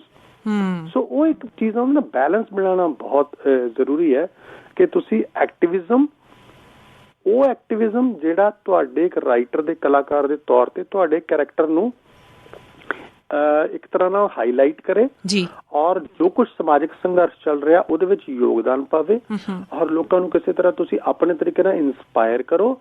ਤੇ ਜਿਹੜੀਆਂ ਗੱਲਾਂ ਇੱਕ ਸਮਾਜ ਸੇਵਕ, ਇੱਕ ਪੋਲੀਟੀਕਲ ਲੀਡਰ ਜਾਂ ਇੱਕ ਕਿਸਾਨ ਆਗੂ ਜਾਂ ਮਜ਼ਦੂਰ ਆਗੂ ਜਾਂ ਮੁਲਾਜ਼ਮ ਆਗੂ ਜਿਹੜੀਆਂ ਚੀਜ਼ਾਂ ਸਟੇਜ ਤੋਂ ਕਹਿ ਰਿਹਾ, ਤੁਸੀਂ ਵੀ ਉਹੀ ਚੀਜ਼ਾਂ ਲਗਭਗ ਕਹਿ ਰਹੇ ਹੋ, ਪਰ ਤੁਸੀਂ ਆਪਣੇ ਇੱਕ ਅਲੱਗ ਅੰਦਾਜ਼ ਵਿੱਚ ਕਹਿਣੀ ਹੈ। ਜਿਹੜੀ ਥਿੰਗ ਹੈ ਉਹ ਮੇਰੇ ਲਈ ਇਹ ਹੈਗੀ ਹੈ ਕਿ ਤੁਸੀਂ ਆਪਣਾ ਕੈਰੈਕਟਰ ਨਹੀਂ ਛੱਡਣਾ, ਕਿ ਤੁਸੀਂ ਉਸ ਅੰਦਾਜ਼ ਵਿੱਚ ਕਹਿਣੀ ਆ। ਜਿਵੇਂ ਤੁਸੀਂ ਪਹਿਲਾਂ ਕੋਟ ਵੀ ਕੀਤਾ ਕਿ ਮਤਲਬ ਫੇਸਬੁੱਕ ਵਗੈਰਾ ਤੇ ਜਾਂ ਹੋਰ ਜਗ੍ਹਾ ਦੇ ਉੱਤੇ ਵੀ ਸਾਹਿਬ ਸਿੰਘ ਹੋਰਾਂ ਦੀਆਂ ਲਿਖਤਾਂ ਆਉਂਦੀਆਂ ਰਹੀਆਂ ਜਿਹੜੀਆਂ ਵੱਖਰੇ ਅੰਦਾਜ਼ ਚ ਆਉਂਦੀਆਂ ਰਹੀਆਂ, ਤੇ ਉਹਦਾ ਮਤਲਬ ਵੀ ਇਹ ਸੀਗਾ ਕਿ ਜੇ ਮੈਂ ਵੀ ਉਸ ਅੰਦਾਜ਼ ਦੇ ਵਿੱਚ ਵੀ ਲਿਖਣਾ ਸ਼ੁਰੂ ਕਰ ਦਿੱਤਾ ਤੇ ਫਿਰ ਫਰਕ ਕਿੱਥੇ ਰਹਿ ਗਿਆ। ਫਿਰ ਮੇਰੀ ਚੀਜ਼ ਨੇ ਉਸ ਤਰ੍ਹਾਂ ਟੱਚ ਨਹੀਂ ਕਰਨਾ, ਉਸ ਤਰ੍ਹਾਂ ਹਿਰਦਿਆਂ ਤੱਕ ਪਹੁੰਚਣਾ ਨਹੀਂ, ਫਿਰ ਉਹ ਗੱਲਾਂ ਮੈਂ ਉਸ ਤਰ੍ਹਾਂ ਨਹੀਂ ਕਰਨੀਆਂ। ਸੋ ਮਤਲਬ ਇਹ ਦੋਨਾਂ ਚੀਜ਼ਾਂ ਦਾ ਨਾ ਸੰਤੁਲਨ ਬਣਾਉਣਾ ਮੇਰਾ ਖਿਆਲ ਹੈ ਕਿ ਬਹੁਤ ਬਹੁਤ ਜ਼ਰੂਰੀ ਹੈ, ਬਹੁਤ ਜ਼ਰੂਰੀ। ਨਾਟਕ ਵੱਲ ਨੂੰ ਮੈਂ ਵਧਣਾ ਚਾਹੁੰਦੀ, ਪਰ ਉਸ ਤੋਂ ਪਹਿਲਾਂ ਮੇਰੇ ਮਨ 'ਚ ਇੱਕ ਹੋਰ ਸਵਾਲ ਆ ਰਿਹਾ। ਉਹ ਵੀ ਤੁਸੀਂ ਇੱਕ ਵਾਰੀ ਲਿਖਿਆ ਸੀ, ਜਦੋਂ ਕੋਈ ਖਾਸ ਲੋਕ ਜਿਹੜੇ ਜਾਣੇ ਪਛਾਣੇ ਚਿਹਰੇ ਇਸ ਤਰ੍ਹਾਂ ਐਕਟਿਵਿਜ਼ਮ ਦੇ ਵਿੱਚ ਜਾਂਦੇ ਆ, ਤੁਸੀਂ ਸੀ ਜਾਂ ਕੋਈ ਹੋਰ ਕਲਾਕਾਰ ਸੀ ਜਾਂ ਈਵਨ ਗਾਇਕ ਕਲਾਕਾਰ ਵੀ ਪਹੁੰਚੇ ਹੈਗੇ ਆ, ਕਈ ਵਾਰੀ ਬਹੁਤ ਸਧਾਰਨ ਹੀ ਲੋਕ ਕਹਿ ਦਿੰਦੇ ਆ ਕਿ ਨਾਟਕ ਕਰਨ ਰਿਹਾ, ਇਹ ਡਰਾਮਾ ਕਰਦਾ। ਤੁਸੀਂ ਉਸ ਨਾਟਕ ਲਫ਼ਜ਼ ਤੇ ਡਰਾਮਾ ਲਫ਼ਜ਼ ਦੇ ਉੱਤੇ ਬਹੁਤ ਖੂਬਸੂਰਤ ਚੀਜ਼ ਲਿਖੀ ਸੀ, ਜੇ ਸਾਡੇ ਸੁਣਨ ਵਾਲਿਆਂ ਦੇ ਨਾਲ ਉਹ ਸਾਂਝੀ ਕਰ ਸਕੋ। ਹਾਂ ਬਿਲਕੁਲ। ਮੈਨੂੰ ਹੁੰਦਾ ਕਿ ਜਿੱਥੋਂ ਮਤਲਬ ਕਿ ਜੇ ਮੈਂ ਬਾਬੇ ਨਾਨਕ ਤੋਂ ਇੰਸਪਾਇਰ ਹਾਂ ਤੇ ਬਾਬਾ ਨਾਨਕ ਸ਼ਬਦ ਨੂੰ ਗੁਰੂ ਕਹਿੰਦਾ ਹੈ ਨਾ, ਤੇ ਉਹਦੀ ਜਿਹੜਾ ਇੱਕ ਸਪਿਰਿਚੁਅਲ ਬੰਦਾ ਹੈ ਕਿ ਉਹਦੀ ਡੈਫੀਨੇਸ਼ਨ ਸ਼ਾਇਦ ਦੂਸਰੀ ਤਰੀਕੇ ਨਾਲ ਲਵੇ, ਹੈ ਨਾ। ਮੇਰੇ ਲਈ ਇਹ ਹੈ ਕਿ ਬਾਬਾ ਇਹ ਕਹਿ ਰਿਹਾ ਕਿ ਸ਼ਬਦ ਜਿਹੜਾ ਹੈਗਾ ਉਹ ਵੀ ਗੁਰੂ ਹੈ ਅਸਲ ਦੇ ਵਿੱਚ, ਹਨਾ। ਤੇ ਸ਼ਬਦ ਦੀ ਅਹਿਮੀਅਤ ਹੈ। ਸੋ ਉਹ ਜੇ ਅਸੀਂ ਸ਼ਬਦਾਂ ਦੀ ਕਦਰ ਨਹੀਂ ਕਰਦੇ, ਜੇ ਅਸੀਂ ਸ਼ਬਦਾਂ ਦੀ ਮਰਿਆਦਾ ਨੂੰ ਨਹੀਂ ਸਮਝਦੇ, ਉਹਨਾਂ ਸ਼ਬਦਾਂ ਦੇ ਅਸਲ ਅਰਥ ਨਹੀਂ ਵਰਤਦੇ, ਤੇ ਇਹ ਨਹੀਂ ਸਮਝਦੇ ਕਿ ਕਿਹੜੇ ਸ਼ਬਦ ਨੇ ਕਿੱਥੇ ਵਰਤਿਆ ਜਾਣ ਨਾਲ ਉਸ ਸ਼ਬਦ ਦਾ ਆਦਰ ਵੱਧਦਾ ਹੈ, ਕਿੱਥੇ ਵਰਤਣ ਨਾਲ ਉਹ ਸ਼ਬਦ ਜਿਹੜਾ ਹੈਗਾ ਆਪਣੇ ਅਰਥ ਗੁਆ ਬੈਠਦਾ, ਤਾਂ ਇਹਦਾ ਮਤਲਬ ਅਸੀਂ ਕੋਈ ਬਹੁਤ ਜ਼ਿਆਦਾ ਚੇਤੰਨ ਨਹੀਂ ਹੈ। ਇੱਕ ਨਾਟਕ ਕਰਨਾ ਇੱਕ ਕਲਾ ਹੈ, ਇੱਕ ਨਾਟਕ ਇੱਕ ਕਲਾ ਹੈ, ਡਰਾਮਾ ਇੱਕ ਕਲਾ ਹੈਗੀ ਹੈ ਨਾ, ਰੰਗਮੰਚ ਇੱਕ ਕਲਾ ਹੈਗੀ ਹੈ। ਇਹ ਕਲਾ ਆਪਣੇ ਪੂਰੇ ਸੱਚ ਤੇ ਸੋਚ ਨਾਲ ਵਿਚਰਦੀ ਹੈ ਕਿ ਤੁਸੀਂ ਜੋ ਵਿਸ਼ਾ ਵੀ, ਚਾਹੇ ਤੁਹਾਡਾ ਜਿੱਦਾਂ ਦਾ ਮਰਜ਼ੀ ਨੈਗੇਟਿਵ ਹੈ, ਪੋਜ਼ਿਟਿਵ ਹੈ, ਜੋ ਵੀ ਹੈ, ਤੁਸੀਂ ਉਹਨੂੰ ਕਰਨ ਲਈ ਤੁਸੀਂ ਅਦਾਕਾਰੀ ਵੀ ਕਰਦੇ ਹੋ, ਤੁਸੀਂ ਡਰਾਮਾ ਰਚਦੇ ਹੋ, ਤੁਸੀਂ ਨਾਟਕ ਰਚਦੇ ਹੋ, ਫਿਰ ਉਹਨੂੰ ਇੱਕ ਰੰਗਮੰਚ ਬਣਾਉਂਦੇ ਹੋ। ਪਰ ਜਦੋਂ ਕਿਸੇ ਇਹੋ ਜਿਹੇ ਵਿਅਕਤੀ ਜਿਹੜਾ ਸਮਾਜ ਦੇ ਵਿੱਚ ਨਾਵਾਚੀ ਭੂਮਿਕਾ ਨਿਭਾ ਰਿਹਾ ਹੈ, ਤੁਸੀਂ ਉਹਦੇ ਨਾਲ ਇਹ ਸ਼ਬਦ ਜੋੜ ਦਿੰਦੇ ਹੋ ਕਿ ਫਲਾਣਾ ਲੀਡਰ ਤਾਂ ਡਰਾਮਾ ਕਰ ਰਿਹਾ, ਫਲਾਣਾ ਲੀਡਰ ਤਾਂ ਨਾਟਕਬਾਜ਼ ਹੈ, ਨਾਟਕ ਕਰ ਰਿਹਾ, ਮੈਨੂੰ ਇਤਰਾਜ਼ ਹੈ ਇਸ ਗੱਲ ਦੇ ਉੱਤੇ।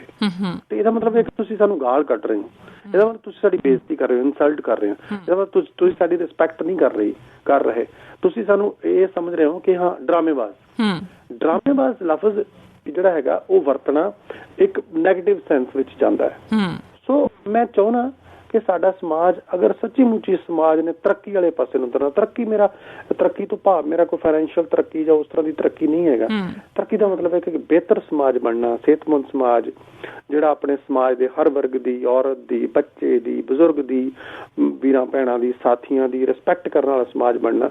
ਤੇ ਤੁਹਾਨੂੰ ਫਿਰ ਕਲਾ ਦੀ ਵੀ ਰਿਸਪੈਕਟ ਕਰਨੀ ਪਏਗੀ, ਕਿਉਂਕਿ ਇਹ ਬਹੁਤ ਵੱਡੀ, ਨਵਜੋਤ ਜੀ, ਇਹ ਬਹੁਤ ਵੱਡੀ ਲੜਾਈ ਹੈ, ਇਹ ਬਹੁਤ ਵੱਡੀ ਟੱਕਰ ਹੈ ਜਿਹੜੀ ਕਿ ਇਸ ਮੋਰਚੇ ਵਿੱਚ ਉੱਭਰ ਕੇ ਆਈ ਹੈ ਕਿ ਇੱਕ ਪਾਸੇ ਫਿਊਡਲ ਫੋਰਸਿਸ ਨੇ, ਜਗੀਰੂ ਕਦਰਾਂ ਕੀਮਤਾਂ ਵਾਲੀਆਂ ਫੋਰਸਿਸ ਨੇ, ਜਿਹੜੀਆਂ ਇਹ ਕਹਿੰਦੀਆਂ ਕਿ ਅਸੀਂ ਦਿੱਲੀ ਨੂੰ ਵਿਆਹਣ ਚੱਲੇ ਹਾਂ, ਜਿਹੜੀਆਂ ਇਹ ਕਹਿੰਦੀਆਂ ਕਿ ਅਸੀਂ ਦਿੱਲੀ ਲਾੜੀ ਹੈ ਸਾਡੀ ਤਾਂ ਅਸੀਂ ਕਰਨਾ ਨਾ, ਉਹ ਫਿਊਡਲ ਫੋਰਸਿਸ ਨੇ ਜਿਹਨਾਂ ਵਾਸਤੇ ਇੱਕ ਮਰਦਾਵੀ ਧੌਂਸ ਬਹੁਤ ਵੱਡੀ ਗੱਲ ਹੈ। ਦੂਜੇ ਪਾਸੇ ਇੱਕ ਜ਼ਿੰਦਗੀ ਦੀਆਂ ਸੂਖਮ ਰਵਾਇਤਾਂ ਨਾਲ ਜੁੜੀ ਹੋਈ ਜਿਹੜੀ ਫੋਰਸਾਂ ਹੈਗੀਆਂ, ਉਹ ਹੈਗੀਆਂ, ਦੋਨਾਂ 'ਚ ਟਕਰਾਓ ਹੈ। ਉਹ ਮੈਂ ਚਾਹੁੰਦਾ ਇੱਕ ਬਤੌਰ ਕਲਾਕਾਰ, ਇੱਕ ਸਾਹਿਤਕਾਰ, ਕਿ ਉਸ ਟਕਰਾਓ ਨੂੰ ਜਿੰਨਾ ਅਸੀਂ ਘੱਟ ਕਰ ਸਕੀਏ ਓਨਾ ਹੀ ਬਿਹਤਰ ਹੈ। ਇੱਕ 21ਵੀਂ ਸਦੀ ਵਿੱਚ ਅਸੀਂ ਜੀ ਰਹੇ ਹਾਂ ਜਿੱਥੇ ਅਸੀਂ ਸਾਇੰਸ ਨੂੰ ਯੂਜ਼ ਕਰਦੇ ਹਾਂ, ਹਰ ਇੱਕ ਬੰਦਾ ਟੈਕਨੋਲੋਜੀ ਨੂੰ ਯੂਜ਼ ਕਰ ਰਿਹਾ, ਅਸੀਂ ਇੰਨੇ ਐਡਵਾਂਸ ਹੋ ਗਏ ਹਾਂ, ਪਰ ਅਸੀਂ ਇਸ ਮਾਮਲੇ 'ਚ ਕਿਉਂ ਐਡਵਾਂਸ ਨਹੀਂ ਹੋਏ? ਕਿਉਂ ਅਸੀਂ ਕਿਸੇ 10ਵੀਂ 11ਵੀਂ ਸਦੀ 'ਚ ਬੈਠੇ ਹਾਂ ਕਿ ਸਾਨੂੰ ਫਿਊਡਲ ਜਿਹੜੀਆਂ ਚੀਜ਼ਾਂ ਨੇ ਉਹ ਅਸੀਂ ਗਲੋਰੀਫਾਈ ਕਰਨ ਦੇ ਵਿੱਚ ਆਨੰਦ ਪ੍ਰਾਪਤ ਕਰ ਰਹੇ ਹਾਂ? ਉਹਦਾ ਹੀ ਹਿੱਸਾ ਇਹ ਹੈ ਕਿਸੇ ਨੂੰ ਡਰਾਮੇਬਾਜ਼ ਕਹਿਣਾ, ਕਿਸੇ ਨੂੰ ਇਹ ਕਹਿਣਾ ਕਿ ਇਹ ਤੇ ਫਲਾਣਾ ਨਾ ਗਾਲ ਕੱਢ ਕੇ ਕਹਿਣਾ ਕਿਤੇ ਨਾਟਕ ਕਰ ਰਿਹਾ। ਇਹ ਸਾਰਾ ਇਹ ਫਿਊਡਲ ਐਲੀਮੈਂਟਸ ਦਾ ਇੱਕ ਹਿੱਸਾ ਹੈ। ਸਾਡੇ ਕਈ ਚੰਗੇ ਭਲੇ ਪ੍ਰੋਗਰੈਸਿਵ ਦੋਸਤਾਂ ਨੂੰ ਵੀ ਗੱਲ ਸਮਝ ਨਹੀਂ ਆਉਂਦੀ, ਉਹ ਸੋਚਦੇ ਨਹੀਂ ਇਹ ਤਾਂ ਬਣ ਗਿਆ, ਬਣ ਤਾਂ ਫਿਰ ਬਹੁਤ ਕੁਛ ਗਿਆ। ਉਹ ਕਹਿੰਦੇ ਨਹੀਂ ਇਹ ਤਾਂ ਸਾਡੀ ਆਮ ਬੋਲਚਾਲ ਦਾ ਹਿੱਸਾ ਬਣ ਗਿਆ, ਇਹਦੇ 'ਚ ਕਿਉਂ ਇਤਰਾਜ਼ ਕਰਦੇ ਹੋ? ਫਿਰ ਬੋਲਚਾਲ 'ਚ ਤਾਂ ਨਵਜੋਤ ਜੀ ਬਹੁਤ ਕੁਛ ਹੈ, ਫਿਰ ਐਕਸੈਪਟ ਕਰੋ, ਫਿਰ ਸਾਰਾ ਕੁਛ ਐਕਸੈਪਟ ਕਰੋ। ਅਗਰ ਇਸ ਤਰ੍ਹਾਂ ਦੀ ਗੱਲ ਹੈ ਨਾ ਬੋਲਚਾਲ 'ਚ, ਤਾਂ ਫਿਰ ਬਹੁਤ ਕੁਛ ਹੈ, ਬਹੁਤ ਕੁਛ ਗੰਦਾ ਬੋਲਚਾਲ ਦੇ ਵਿੱਚ ਪਿਆ। ਉਹਨੂੰ ਬਦਲਣਾ ਕਿਹਨੇ ਹੈ? ਕਿਸੇ ਨੇ ਉੱਪਰੋਂ ਨਹੀਂ ਆਉਣਾ, ਕਿਸੇ ਔਲੀਏ ਪੈਗੰਬਰ ਨੇ ਉੱਪਰੋਂ ਨਹੀਂ ਉਤਰਨਾ, ਸਾਡੇ ਵਿੱਚੋਂ ਹੀ ਨਿਕਲਣਾ, ਅਸੀਂ ਆਪ ਹੀ ਹਾਂ। ਸਾਨੂੰ ਬਦਲਣ ਦੀ ਲੋੜ ਮਹਿਸੂਸ ਹੋਣੀ ਚਾਹੀਦੀ ਹੈ। ਔਰ ਇਸੇ ਕਰਕੇ ਮੈਂ ਉਹ ਪੋਸਟ ਪਾਈ ਸੀ ਤੇ ਅੱਜ ਵੀ ਮੈਂ ਤੁਹਾਡੇ ਇਸ ਚੈਨਲ ਰਾਹੀਂ ਸਾਰੇ ਜਿਹੜੇ ਸਮਾਜ ਦਾ ਹਰ ਵਰਗ ਹੈ ਉਹਨੂੰ ਰਿਕੁਐਸਟ ਕਰਦਾ ਕਿ ਨਾਟਕ, ਰੰਗਮੰਚ, ਡਰਾਮਾ, ਆਰਟ ਦੀ ਇੱਕ ਪਵਿੱਤਰ ਫਾਰਮ ਹੈ। ਸਾਰੀਆਂ ਜਿੰਨੀਆਂ ਆਰਟ ਦੀਆਂ ਫਾਰਮਸ ਨੇ ਸਾਰੀਆਂ ਦੀ ਇੱਜ਼ਤ ਕਰਦਿਆਂ ਹੋਇਆਂ ਮੈਂ ਕਹਿਣਾ ਚਾਹਨਾ ਕਿ ਇਹਦਾ ਦਰਜਾ ਬਹੁਤ ਉੱਚਾ ਹੈ, ਕਿਉਂਕਿ ਇਹ ਸਮਾਜ ਨੂੰ ਚੇਤੰਨ ਕਰਨ ਲਈ ਵਰਤੀ ਵਾਲੀ ਆਰਟ ਹੈ। ਇਹ ਸਮਾਜ ਨੂੰ ਅਵੇਅਰ ਕਰਨ ਵਾਲੀ ਆਰਟ ਹੈ। ਇਸ ਸਮਾਜ ਨੂੰ ਸਿਰਫ ਨੱਚਣ, ਗਾਉਣ, ਟੱਪਣ ਲਈ ਉਤਸ਼ਾਹਿਤ ਕਰਨ ਵਾਲੀ ਆਰਟ ਨਹੀਂ ਹੈਗੀ। ਇਹ ਉਹ ਆਰਟ ਹੈ ਜਿਹੜਾ ਸੋਚਣ ਲਾਉਂਦਾ, ਜਿਹੜਾ ਵਿਚਾਰ ਕਰਨ ਲਾਉਂਦਾ, ਡਿਸਕਸ਼ਨ ਚ ਪਾਉਂਦਾ। ਤੁਹਾਨੂੰ ਤੁਸੀਂ ਸੋਚਦੇ ਹੋ ਅੱਜ ਧੰਨ ਲਿਖਾਰੀ ਨਾਨਕਾ ਨਾਟਕ ਹੋਇਆ, ਇੱਕ ਬੰਦੇ ਨੇ ਨਾਟਕ ਕਰ ਦਿੱਤਾ ਉੱਥੇ 1.25 ਘੰਟੇ 1 ਘੰਟੇ 20 ਮਿੰਟ ਦਾ, ਤੇ ਉਸ ਕਰਨ ਤੋਂ ਬਾਅਦ ਉਹ ਇੱਕ ਬੰਦੇ ਤੋਂ ਟਰੈਵਲ ਕਰਦਾ ਹੋਇਆ ਉਹ ਵਿਚਾਰ ਕਿੱਥੇ ਤੱਕ ਪਹੁੰਚਿਆ ਤੁਸੀਂ ਦੇਖੋ, ਇਮੈਜਿਨ ਕਰੋ। ਬਿਲਕੁਲ, ਉਹ ਦੁਨੀਆ ਦੇ ਹਰ ਕੋਨੇ 'ਚ ਪਹੁੰਚ ਗਿਆ। ਤੁਸੀਂ 7 ਸਮੁੰਦਰ ਪਾਰ ਬੈਠੇ ਹੋ, ਤੁਹਾਡੇ ਤੱਕ ਪਹੁੰਚ ਗਿਆ। ਹੋਰ ਕਿੰਨੇ ਬੰਦਿਆਂ ਤੱਕ ਪਹੁੰਚ ਗਿਆ? ਜਿੰਨੇ ਉੱਥੇ ਹਜ਼ਾਰਾਂ ਬੰਦੇ ਬੈਠੇ ਸੀ ਉਹਨਾਂ ਤੱਕ ਪਹੁੰਚ ਗਿਆ।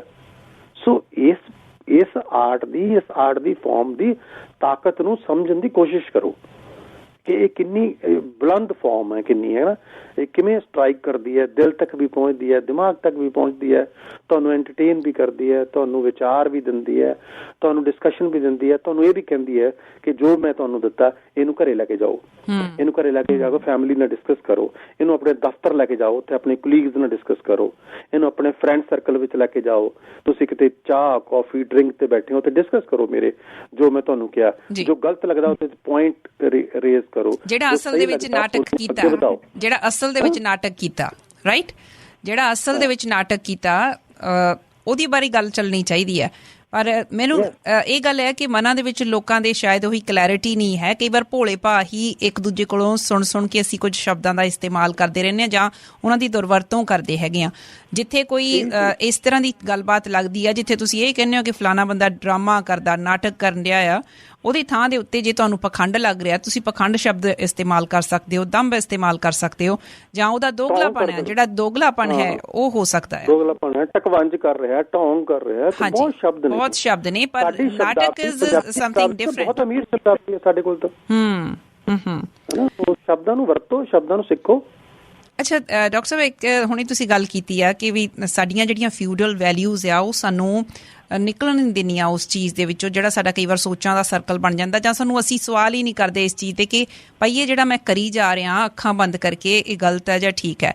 ਮੈਂ ਤੁਹਾਡੇ ਨਾਟਕ ਦੇ ਵਿੱਚ ਦੇਖਿਆ ਕਿ ਜਿਹੜਾ ਯੂਥ ਦਿਖਾਇਆ ਉਹਦੇ ਵਿੱਚ ਯੂਥ ਨੋਰਮਲੀ ਜਿੱਥੇ ਵੀ ਯੂਥ ਦੀ ਗੱਲ ਹੋਈ ਹੈ ਤੁਸੀਂ ਉੱਥੇ ਕੁੜੀਆਂ ਨੂੰ ਪਹਿਲ ਦਿੱਤੀ ਹੈ, ਪ੍ਰੈਫਰੈਂਸ ਦਿੱਤੀ ਹੈ। ਮੈਂ ਦੇਖਿਆ ਕਿ ਇੱਕ ਮੈਸੇਜ ਉਹ ਵੀ ਆਪਣੇ ਆਪ ਹੀ ਜਾਂਦਾ ਹੈ। ਉਹਦੇ ਵਿੱਚ ਕੋਈ ਨੌਜਵਾਨ ਮੁੰਡਾ ਕੈਰੈਕਟਰ ਜਿਹੜਾ ਉਹ ਨਜ਼ਰ ਨਹੀਂ ਆਇਆ। ਤੁਸੀਂ ਇਕੱਲੇ ਸਟੇਜ ਤੇ ਸੀ, ਪਰ ਜਿਹੜੇ ਕਰੈਕਟਰ ਕ੍ਰੀਏਟ ਕੀਤੇ ਗਏ ਆ, ਜਿਨ੍ਹਾਂ ਨਾਲ ਤੁਹਾਡੀ ਵਾਰਤਾਲਾਪ ਚੱਲਦੀ ਆ, ਸੰਵਾਦ ਚੱਲਦੇ ਹੈਗੇ ਆ, ਉਹਦੀ ਕੋਈ ਖਾਸ ਵਜ੍ਹਾ ਸੀ? ਜੀ ਬਿਲਕੁਲ, ਮੈਂ ਯੂਥ ਤੇ ਬਹੁਤ ਟੇਕ ਰੱਖਦਾ। ਮੈਂ ਮਤਲਬ ਜਿਹੜਾ ਸਾਡਾ ਸਮਾਜ ਦਾ ਜਿਹੜਾ ਇਹ ਵਰਗ ਹੈ, ਕਿਉਂਕਿ ਇਹ ਵਾਈਬਰੈਂਟ ਹੁੰਦਾ ਹੈ, ਇਹਦੇ 'ਚ ਐਨਰਜੀ ਹੁੰਦੀ ਹੈ, ਤਾਕਤ ਹੁੰਦੀ ਹੈ, ਇਹ ਵਹਿਣ ਨੂੰ ਮਤਲਬ ਕਿ ਮੋੜ ਸਕਦਾ, ਸਮਾਜਿਕ ਵਹਿਣ ਨੂੰ ਮੋੜ ਸਕਦਾ। ਸੋ ਇਸ ਕਰਕੇ ਮੈਂ ਉਹਦੇ ਵਿੱਚ ਇਹ ਨਹੀਂ ਕਿ ਸਿਰਫ ਜਿਹੜੇ ਕਿ ਇਸਤਰੀ ਪਾਤਰ ਹੀ ਮੈਂ ਉਹਦੇ ਵਿੱਚ ਵਰਤੇ ਆ। ਜਿਵੇਂ ਉਹ 'ਚ ਦਿਲਸ਼ਾਦ ਖਾਨ ਨੂੰ ਮੈਂ ਲੈ ਕੇ ਆ ਰਿਹਾ, ਉਹ ਇੱਕ ਯੰਗ ਲੇਬਰ ਕਲਾਸ ਦਾ ਬੰਦਾ ਹੈਗਾ, ਯੰਗ ਹੈਗਾ, ਉਹ ਕਿਵੇਂ ਇਹਨਾਂ ਚੀਜ਼ਾਂ ਨੂੰ ਉਹ ਕਿਵੇਂ ਸੋਚਦਾ, ਉਹ ਕਿਵੇਂ ਸਵਾਲ ਰੇਜ਼ ਕਰਦਾ ਕਿ ਜੇ ਕਿਤਾਬ ਲਿਖਣ ਵਾਲੇ ਬੰਦੇ ਇੰਨੇ ਜ਼ਹੀਨ ਹੁੰਦੇ ਨੇ, ਇੰਨੇ ਸਵਾਲ ਉਠਾਉਂਦੇ ਨੇ, ਤੇ ਫਿਰ ਜਿਹੜੇ ਫੈਸਲੇ ਲੈਣ ਵਾਲੇ ਬੰਦੇ ਨੇ ਉਹਨਾਂ ਦੇ ਨਾਲ ਮੈਚ ਕਿਉਂ ਨਹੀਂ ਕਰਦੀਆਂ ਸਾਰੀਆਂ ਚੀਜ਼ਾਂ ਫਿਰ, ਹੈ ਨਾ? ਬਿਲਕੁਲ। ਸੋ ਉਹਨੂੰ ਵੀ ਮੈਂ ਲੈ ਕੇ ਆ ਰਿਹਾ।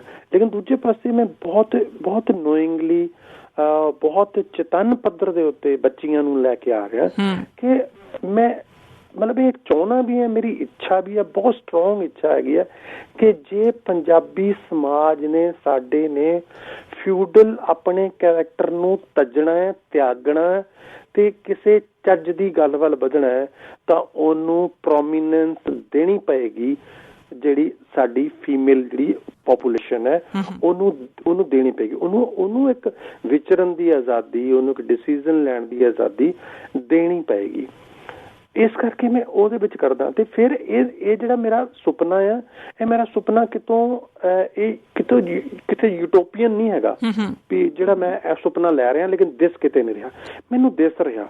ਜਦੋਂ ਮੈਂ CAA ਦਾ ਸੰਘਰਸ਼ ਦੇਖਦਾ, ਸਿਟੀਜ਼ਨ ਅਮੈਂਡਮੈਂਟ ਐਕਟ ਦਾ ਜਦੋਂ ਮੈਂ ਸੰਘਰਸ਼ ਦੇਖਦਾ, ਜਦੋਂ ਦਾ ਉਹਦੇ ਵਿੱਚ ਯੂਨੀਵਰਸਿਟੀ ਦੀਆਂ ਕੁੜੀਆਂ ਜਿਹੜੀਆਂ ਬੁਲੰਦ, ਜਿਹੜੀਆਂ ਕੋਈ ਮਾਸਟਰ ਕਰ ਰਹੀ ਹੈ, ਕੋਈ ਗ੍ਰੈਜੂਏਸ਼ਨ ਕਰ ਰਹੀ ਹੈ, ਦ ਵੇ ਉਹ ਗੱਲਾਂ ਕਰਦੀਆਂ, ਉਹ ਜਿਵੇਂ ਪ੍ਰੈਸ ਨੂੰ ਸੰਬੋਧਿਤ ਹੁੰਦੀਆਂ ਸੀ ਕੁੜੀਆਂ, ਉਹ ਔਰ ਜਿਵੇਂ ਉਹ ਮਤਲਬ ਕਿ ਦੇ ਵਰ ਵੈਰੀ ਕੌਨਫੀਡੈਂਟ ਵੀ ਸੀਗੀਆਂ, ਐਂਡ ਜਦੋਂ ਗੱਲ ਕਰਦੀਆਂ ਸੀ ਤੇ ਬਹੁਤ ਅੰਦਰੋਂ ਡੈਪਥ ਵਿੱਚ ਉਹ ਗੱਲ ਕਰਦੀਆਂ ਸੀ। ਕਲੈਰਿਟੀ ਆਫ ਥਾਟਸ ਦੇਖਣ ਦੇ ਵਿੱਚ ਆਈ ਹੈ ਕਿ ਉਹਨਾਂ ਦੀ ਕਲੈਰਿਟੀ ਆਫ ਥਾਟਸ ਬਹੁਤ ਵਧੀਆ ਸੀ, ਉਹਨਾਂ ਦਾ ਐਕਸਪ੍ਰੈਸ਼ਨ ਵੀ ਬਹੁਤ ਵਧੀਆ ਸੀ।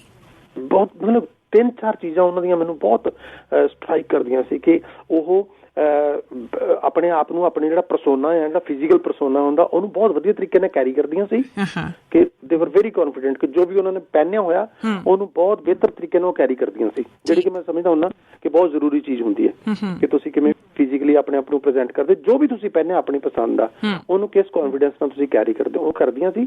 ਉਹਨਾਂ ਦੇ ਜਿਹੜੇ ਫੇਸ ਐਕਸਪ੍ਰੈਸ਼ਨ ਸੀ, ਫੇਸ ਐਕਸਪ੍ਰੈਸ਼ਨ ਤੋਂ ਇੱਕਦਮ ਲੱਗਦਾ ਸੀ ਕਿ ਜੋ ਬੋਲ ਰਹੀਆਂ ਉਹ ਉਹਨਾਂ ਦੇ ਅੰਦਰ ਹੈ, ਕਿਤੋਂ ਬਣਾ ਕੇ ਨਹੀਂ ਬੋਲ ਰਹੀਆਂ, ਇਹਨਾਂ ਦੇ ਅੰਦਰ ਹੈ ਕਿਤੇ।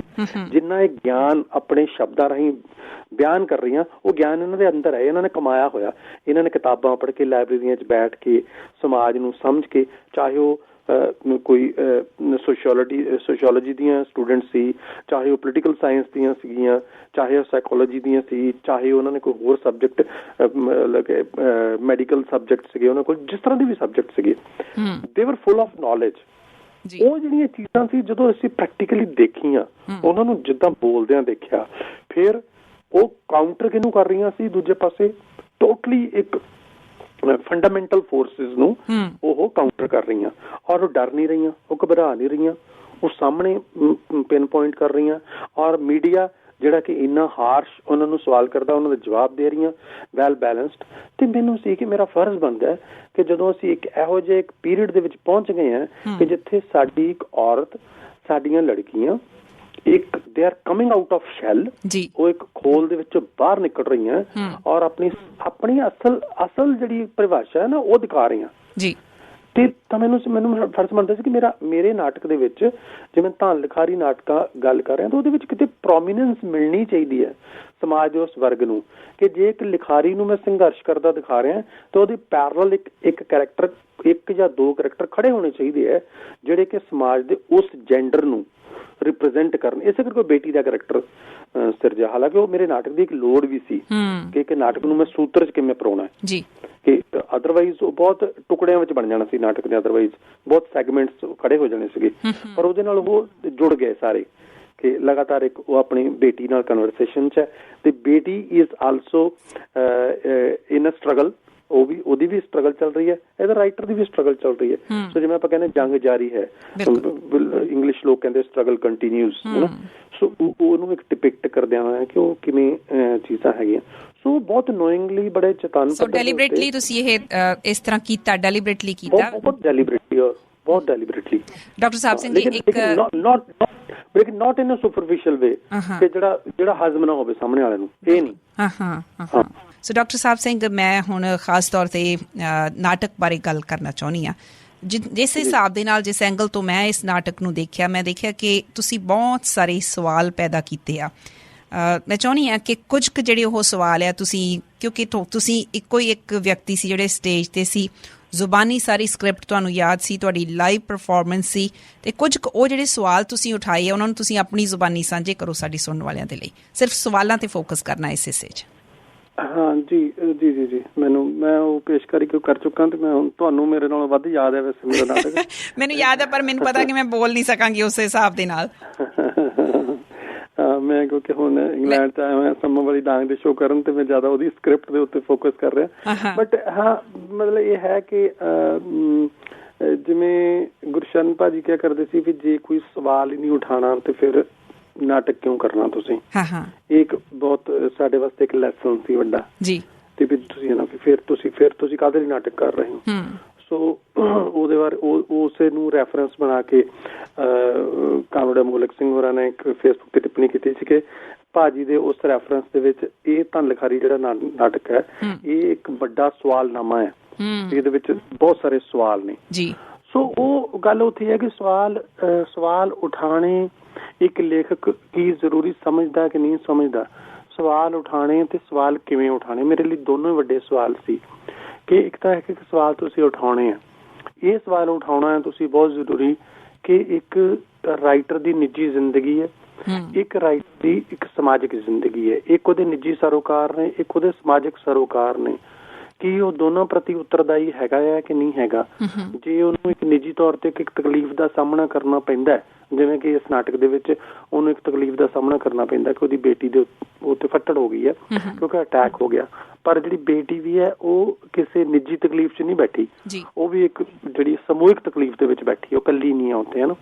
ਤੇ ਲੇਕਿਨ ਉਸ ਦੇ ਨਾਲ ਜਿਵੇਂ ਉਹ ਨਿੱਜੀ ਤਕਲੀਫ ਦਾ ਸਾਹਮਣਾ ਕਰਦਾ ਹੈ ਤੇ ਨਾਲ ਹੀ ਉਹਨੂੰ ਇੱਕ ਸਵਾਲ ਮੈਂ ਰੇਜ਼ ਕੀਤਾ ਕਿ ਭਾਈ ਤੇਰੀ ਬੇਟੀ ਦੀ ਤਕਲੀਫ ਹੈ ਤੇ ਤੂੰ ਪਰੇਸ਼ਾਨ ਹੈ, ਤੇ ਫਿਰ ਜਿਹੜੀ ਹੋਰ ਬੇਟੀਆਂ ਨੇ ਇੰਨੀਆਂ ਦੁਨੀਆ ਦੀਆਂ ਜਿਹੜੀਆਂ ਹੋਰ ਜਿਨ੍ਹਾਂ ਨਾਲ ਟਾਰਚਰ ਹੋ ਰਿਹਾ, ਰੇਪਸ ਹੋ ਰਹੇ ਨੇ, ਤਕਲੀਫ 'ਚ ਨੇ, ਤੇ ਜਾਂ ਹੋਰ ਕੈਰੈਕਟਰਸ ਨੇ, ਸਿਰਫ ਬੇਟੀਆਂ ਨਹੀਂ, ਬੇਟੀ ਵੀ ਨਹੀਂ, ਹੋਰ ਨੇ, ਉਹਨਾਂ ਬਾਰੇ ਤੇਰਾ ਫਿਰ ਤੂੰ ਸਟੋਰੀ ਕਿਉਂ ਨਹੀਂ ਲਿਖਦਾ। ਉਹਨਾਂ ਬਾਰੇ ਸਟੋਰੀ ਲਿਖਣ ਵੇਲੇ ਕਿਆ ਤੂੰ ਸੱਚ ਦਾ ਪਹਿਰੇਦਾਰ ਨਹੀਂ ਰਹਿੰਦਾ, ਕਿ ਉਸ ਵੇਲੇ ਤੂੰ ਬਹਾਦਰ ਨਹੀਂ ਰਹਿੰਦਾ, ਕੀ ਤੈਨੂੰ ਡਰ ਲੱਗਣ ਲੱਗ ਪੈਂਦਾ ਕੋਈ, ਜਾਂ ਕਿਉਂ ਝਿਜਕ ਕਿਉਂ ਤੇਰੇ ਮਨ 'ਚ ਪੈਦਾ ਹੋ ਜਾਂਦੀ ਹੈ ਉਸ ਵੇਲੇ, ਫਿਰ ਤੂੰ ਪੁੜੀਆਂ 'ਚ ਕਿਉਂ ਲਪੇਟਦਾ ਆਪਣੀ ਲਿਖਤ ਨੂੰ, ਫਿਰ ਤੂੰ ਕਿਉਂ ਗੋਲ-ਮੋਲ ਸ਼ਬਦਾਂ ਦੇ ਵਿੱਚ ਕਿਉਂ ਪੇਸ਼ ਕਰਦਾ ਉਹਨੂੰ, ਕਿਉਂ ਨਹੀਂ ਤੂੰ ਗੱਲ ਕਰਦਾ ਉਹਦੇ ਵਿੱਚ ਡਟ ਕੇ।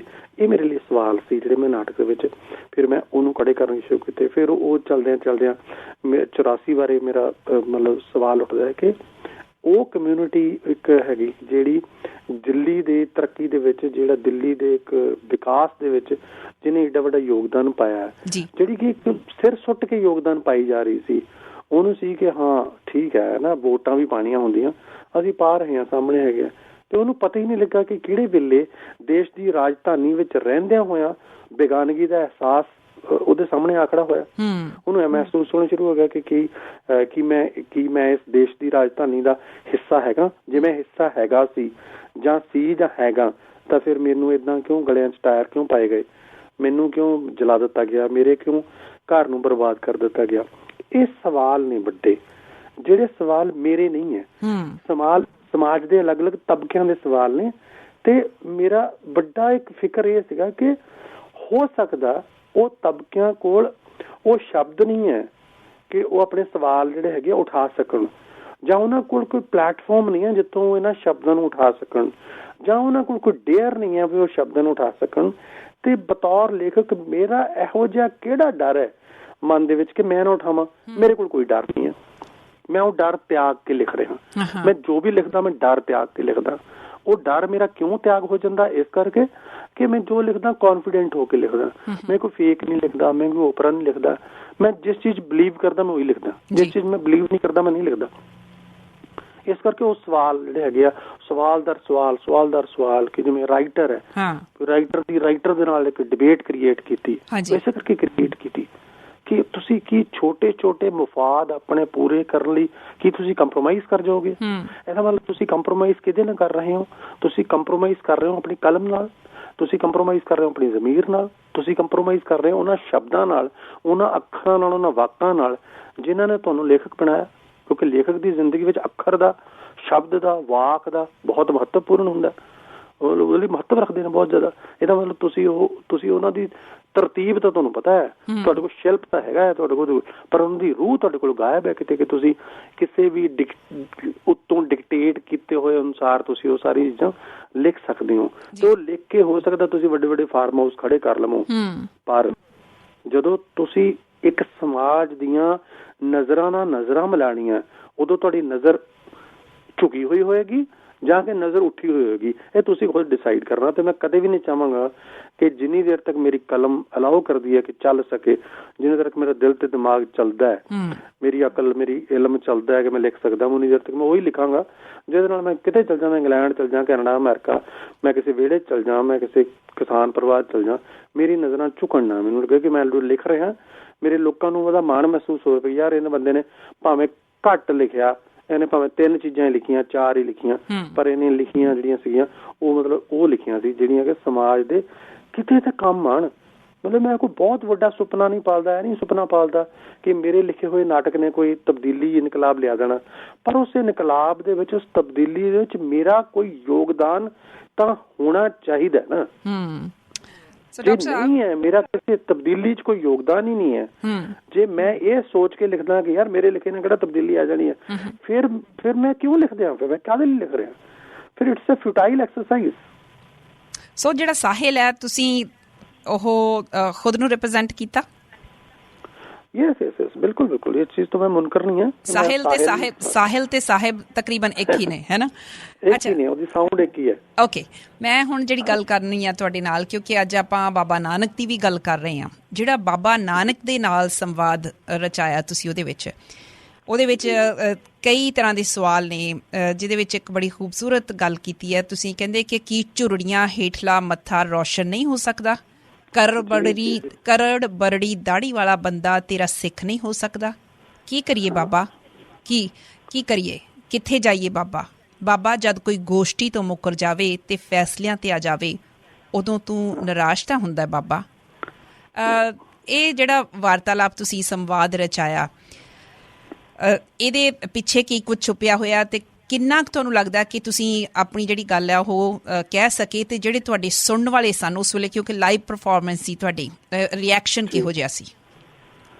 ਜੀ 2-3 ਚੀਜ਼ਾਂ ਨੇ ਕਿ ਜੇ ਤੁਸੀਂ ਇਹ ਸਮਝਦੇ ਹੋ ਕਿ ਤੁਸੀਂ ਬਾਬਾ ਨਾਨਕ ਦੇ ਪੈਰੋਕਾਰ ਹੋ, ਤੁਸੀਂ ਬਾਬਾ ਨਾਨਕ ਨੂੰ ਫੋਲੋ ਕਰਦੇ ਹੋ, ਤੁਸੀਂ ਕਹਿੰਦੇ ਹੋ ਕਿ ਅਸੀਂ ਬਾਬੇ ਨਾਨਕ ਦੇ ਸਿੱਖ ਹਾਂ, ਤੇ ਫਿਰ ਤੁਹਾਨੂੰ ਇੱਕ ਚੀਜ਼ ਦਾ ਤਾਂ ਤੁਹਾਨੂੰ ਸਮਝਣਾ ਪਊਗਾ ਨਾ ਕਿ ਤੁਸੀਂ ਕਿ ਬਾਬਾ ਨਾਨਕ ਕੀ ਸੀ। ਪਹਿਲਾਂ ਤਾਂ ਤੁਹਾਨੂੰ ਇਹ ਸਮਝਣਾ ਪਊਗਾ ਬਾਬੇ ਨਾਨਕ ਦੀ ਕੀ ਪ੍ਰੀਚਿੰਗ ਸੀ, ਬਾਬਾ ਨਾਨਕ ਕਿਉਂ ਏਡੀ ਪਾਵਰਫੁਲ ਫੋਰਸ ਬਣ ਕੇ ਖੜਾ ਹੋ ਗਿਆ ਕਿ ਬਾਬਾ ਨਾਨਕ ਅਫਗਾਨਿਸਤਾਨ ਵੀ ਜਾ ਰਿਹਾ, ਬਾਬਾ ਨਾਨਕ ਕਾਬਲ ਕੰਧਾਰ ਜਾ ਰਿਹਾ, ਬਾਬਾ ਨਾਨਕ ਮੱਕੇ ਕੋਲ ਜਾ ਰਿਹਾ, ਬਾਬਾ ਨਾਨਕ ਸਾਊਥ ਵਿੱਚ ਜਾ ਰਿਹਾ, ਮੰਦਰਾਂ ਵਿੱਚ ਜਾ ਰਿਹਾ, ਤਵਾਇਫਾਂ ਦੇ ਡੇਰਿਆਂ ਤੇ ਜਾ ਰਿਹਾ, ਕਿੱਥੇ ਨਹੀਂ ਉਹ ਟਰਾਂਸਫੋਰਮੇਸ਼ਨ ਕਰ ਰਿਹਾ ਸੋਸਾਇਟੀ ਦੀ, ਕਿੱਥੇ ਨਹੀਂ ਜਾ ਕੇ ਉਹ ਸਮਝਾਉਂਦਾ, ਉਹ ਗੋਸ਼ਟ ਕਰ ਰਿਹਾ, ਸਿੱਧਾ ਨਾਲ ਗੋਸ਼ਟ ਕਰ ਰਿਹਾ, ਕਿੰਨਾ ਕੁਛ ਨਹੀਂ ਉਹ ਕਰ ਰਿਹਾ ਹੈ ਨਾ। ਤੇ ਇੱਕ ਤਬਦੀਲੀ ਦਾ ਵਾਇਸ ਬਣਦਾ, ਇੱਕ ਤਬਦੀਲੀ ਮਿਲਦੀ ਹੈ, ਸਮਾਜ ਨੂੰ ਸੇਧ ਮਿਲਦੀ ਹੈ। ਤੇ ਜੇ ਤੁਸੀਂ ਉਸ ਬਾਬੇ ਨਾਨਕ ਨੂੰ ਆਪਣੇ ਬਣਾਏ ਹੋਏ ਨਿੱਕੇ ਚੌਖਟੇ ਵਿੱਚ ਕੈਦ ਕਰਕੇ ਉਹਦੀ ਪੂਜਾ ਕਰਨੀ ਚਾਹੁੰਦੇ ਹੋ, ਤੇ ਦੈਨ ਤੁਸੀਂ ਬਾਬੇ ਨਾਨਕ ਦੇ ਪੈਰੋਕਾਰ ਨਹੀਂ ਹੋ। ਤੁਸੀਂ ਤੁਸੀਂ ਬਾਬੇ ਨਾਨਕ ਦੇ ਅਗੇਂਸਟ ਹੋਏ ਦਾ ਮਤਲਬ। ਬਾਬਾ ਨਾਨਕ ਤਾਂ ਦਾਇਰੇ ਨੂੰ ਖੋਲਣ 'ਚ ਵਿਸ਼ਵਾਸ ਰੱਖਦਾ, ਦਾਇਰਿਆਂ 'ਚ ਬੰਨਣ 'ਚ ਵਿਸ਼ਵਾਸ ਨਹੀਂ ਰੱਖਦਾ, ਕਿਉਂਕਿ ਦਾਇਰਾ ਤੇ ਫਿਰ ਜਨੇਊ ਸੀ। ਜੇ ਦਾਇਰੇ 'ਚ ਬਾਬੇ ਨੇ ਬੰਨਣਾ ਸੀ ਫਿਰ ਉਹ ਜਨੇਊ ਪਾਲਣਾ ਸੀ ਬਾਬੇ ਨੇ, ਕੀ ਪ੍ਰੋਬਲਮ ਸੀ ਉਹਨੂੰ, ਹੈ ਨਾ। ਸੋ ਉਹ ਇੱਕ ਜਨੇਊ ਤੋਂ ਬਾਬੇ ਦੀ ਸ਼ੁਰੂਆਤ ਹੁੰਦੀ ਹੈ ਕਿ ਦਾਇਰਾ ਮੁਕਤ ਇੱਕ ਬਾਬਾ ਸਮਾਜ ਚਾਹੁੰਦਾ, ਸਮਝ ਵਾਲਾ ਸਮਾਜ ਚਾਹੁੰਦਾ ਬਾਬਾ। ਬਾਬਾ ਇਹ ਚਾਹੁੰਦਾ ਕਿ ਜੋ ਮੈਂ ਪਹਿਨਾ, ਜੋ ਮੈਂ ਕਰਾਂ, ਉਹਦੀ ਇੱਕ ਸਮਝ ਹੋਣੀ ਚਾਹੀਦੀ, ਉਹਦਾ ਇੱਕ ਤਰਕ ਹੋਣਾ ਚਾਹੀਦਾ ਕਿ ਮੈਂ ਆਹ ਜੋ ਕਰ ਰਿਹਾ ਮੈਂ ਕਿਉਂ ਕਰ ਰਿਹਾ, ਹੈ ਨਾ। ਵੀ ਉਹ ਜਦੋਂ ਪਾਂਧੇ ਨੂੰ ਕਹਿੰਦਾ ਕਿ ਜੇ ਜੇ ਤੂੰ ਪਾਉਣਾ ਤੇ ਦਇਆ ਕਾ ਪਾ ਸੰਤੋਖ ਸੂਤ ਜਤ ਗੰਢੀ ਸਤਵੱਟ, ਤੇ ਇਹਦਾ ਮਤਲਬ ਹੈ ਕਿ ਉਹ ਕਹਿੰਦੇ ਵੀ ਮੈਨੂੰ ਤੂੰ ਸਮਝਾ ਦੇ ਫਿਰ ਮੈਂ ਪਾ ਲਾਂਗਾ ਜੀ। ਤੇ ਜੇ ਅੱਜ ਅਸੀਂ ਬਾਬੇ ਨਾਨਕ ਦੇ ਸਿੱਖ ਹੋਣ ਤੋਂ ਬਾਅਦ ਅਸੀਂ ਇਸ ਮੁਕਾਮ ਤੱਕ ਪਹੁੰਚ ਗਏ ਹਾਂ ਕਿ ਸਾਨੂੰ ਦੂਜਾ ਬਰਦਾਸ਼ਤ ਹੀ ਨਹੀਂ ਹੋ ਰਿਹਾ ਕੋਈ ਵੀ। ਅਸੀਂ ਸਿਰਫ ਇੱਕ ਬਾਹਰੀ ਦਿੱਖ ਨੂੰ ਇੱਕ ਮੀਟਰ ਬਣਾ ਲਿਆ, ਇੱਕ ਪੈਮਾਨਾ ਸਿਰਫ ਬਾਹਰੀ ਦਿੱਖ ਨੂੰ ਬਣਾ ਲਿਆ। ਪੈਮਾਨਾ ਸਿਰਫ ਇਹ ਬਣਾ ਲਿਆ ਕਿ ਜਿਹੜਾ ਇਸ ਦਾਇਰੇ ਵਿੱਚ ਹੈਗਾ ਆ ਉਹ ਸਿੱਖ ਹੈਗਾ, ਦੂਜਾ ਸਿੱਖ ਨਹੀਂ ਹੈ ਜੀ। ਫਿਰ ਇਹਦਾ ਮਤਲਬ ਅਸੀਂ ਬਾਬੇ ਨਾਨਕ ਦੀ ਸਿੱਖੀ ਨੂੰ ਅਸੀਂ ਸੰਕੁਚਿਤ ਕਰ ਰਹੇ ਹਾਂ, ਮਤਲਬ ਉਹਨੂੰ ਬਹੁਤ ਛੋਟਾ ਕਰ ਰਹੇ ਹਾਂ, ਉਹਨੂੰ ਬੜੱਪਣ ਉਹਦਾ ਜਿਹੜਾ ਖਰਾਬ ਕਰ ਰਹੇ ਹਾਂ, ਉਹਦਾ ਤਾਂ ਬੜੱਪਣ ਹੈ ਬਾਬੇ ਨਾਨਕ ਦਾ। ਬਾਬੇ ਨਾਨਕ ਨੂੰ ਕਿਉਂ ਪਾਕਿਸਤਾਨ 'ਚ ਲੋਕੀ ਮਤਲਬ ਕਿ ਕਿਉਂ ਮੰਨਦੇ ਇੰਨਾ ਬਾਬੇ ਨਾਨਕ ਨੂੰ?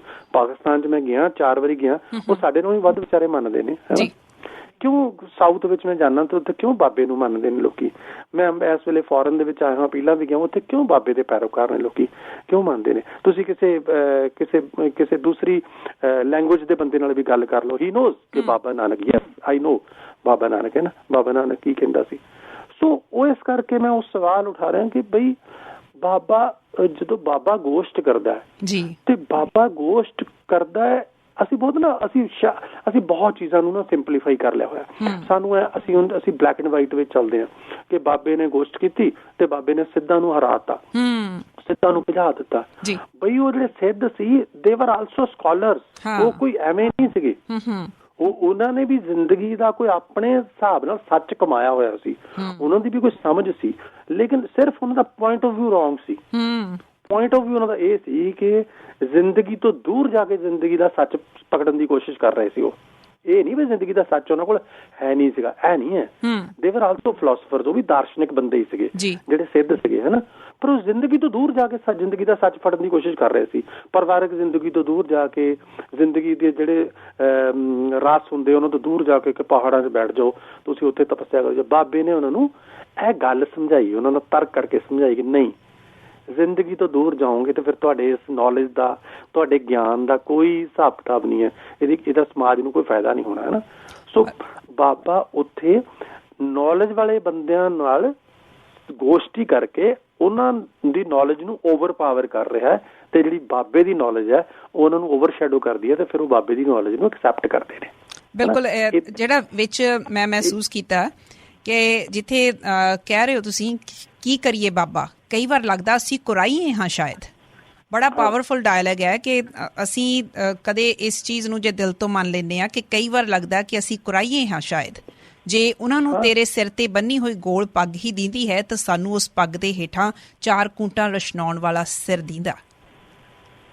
ਅਸੀਂ ਸਿਰ ਨੂੰ ਛੱਡ ਚੁੱਕੇ ਹਾਂ ਨਾ, ਅਸਲ ਵਿੱਚ ਸਾਡੀ ਦਿੱਕਤ ਹੈ ਕਿ ਸਿਰ ਨੂੰ ਛੱਡ ਦਿੱਤਾ ਅਸੀਂ ਸਿਰ ਨੂੰ ਛੱਡ ਦਿੱਤਾ, ਅਸੀਂ ਸਿਰਫ ਪੱਗ ਨੂੰ ਫੜ ਲਿਆ, ਅਸੀਂ ਚਿਹਰੇ ਨੂੰ ਛੱਡ ਦਿੱਤਾ, ਅਸੀਂ ਸਿਰਫ ਦਾੜੀ ਨੂੰ ਫੜ ਲਿਆ, ਅਸੀਂ ਜਿਹੜਾ ਤੁਹਾਡੇ ਜਿਸਮ ਦਾ ਸੱਚ ਹੈ ਉਹਨੂੰ ਛੱਡ ਦਿੱਤਾ, ਪਹਿਰਾਵੇ ਨੂੰ ਫੜ ਲਿਆ। ਤੁਸੀਂ ਮਤਲਬ ਜਿੰਨੀਆਂ ਵੀ ਬਾਹਰੀ ਚੀਜ਼ਾਂ ਜਿਹਨਾਂ ਨੂੰ ਆਪਾਂ ਸਥੂਲ ਚੀਜ਼ਾਂ ਕਹਿੰਦੇ ਉਹਨਾਂ ਨੂੰ ਤਾਂ ਪਕੜ ਕੇ ਹਿੱਕ ਨਾਲ ਲਾ ਲਿਆ। ਜਿਹੜੀਆਂ ਸੂਖਮ ਚੀਜ਼ਾਂ ਸੀ ਬਾਬੇ ਦੀਆਂ, ਜਿਹੜਾ ਬਾਬਾ ਇਹ ਕਹਿੰਦਾ ਸ਼ਬਦ ਗੁਰੂ ਸੁਰਤ ਧੁਨ ਚੇਲਾ, ਤੇ ਉਹ ਅਸੀਂ ਉਸ ਨਾਲ ਤੇ ਜੁੜੇ ਹੀ ਨਹੀਂ, ਅਸੀਂ ਉਸ ਤੇ ਨੇੜੇ ਨਹੀਂ ਅਸੀਂ ਜਾਣ ਦੀ ਕੋਸ਼ਿਸ਼ ਕਰ ਰਹੇ ਹਾਂ। ਅਸੀਂ ਬਾਬੇ ਨੂੰ ਦਾਇਰੇ ਤਾਂ ਕਰਕੇ ਮੈਂ ਉਹਨੂੰ ਉਹਦੇ ਵਿੱਚ ਇੱਕ ਕੁਐਸਚਨ ਰੇਜ਼ ਕਰਦਾ ਕਿ ਬਾਬਾ ਅਸੀਂ ਕਿੱਥੇ ਜਾਈਏ ਫਿਰ? ਹੁਣ ਜੇ ਅਸੀਂ ਤੈਨੂੰ ਮੰਨੀਏ ਤਾਂ ਉਹ ਕਿਹੜਾ ਪੈਮਾਨਾ ਹੈ ਜਿਹਦੇ ਨਾਲ ਅਸੀਂ ਇਹ ਪ੍ਰੂਵ ਕਰ ਸਕੀਏ ਕਿ ਯੈਸ ਅਸੀਂ ਤੇਰੇ ਹਾਂ।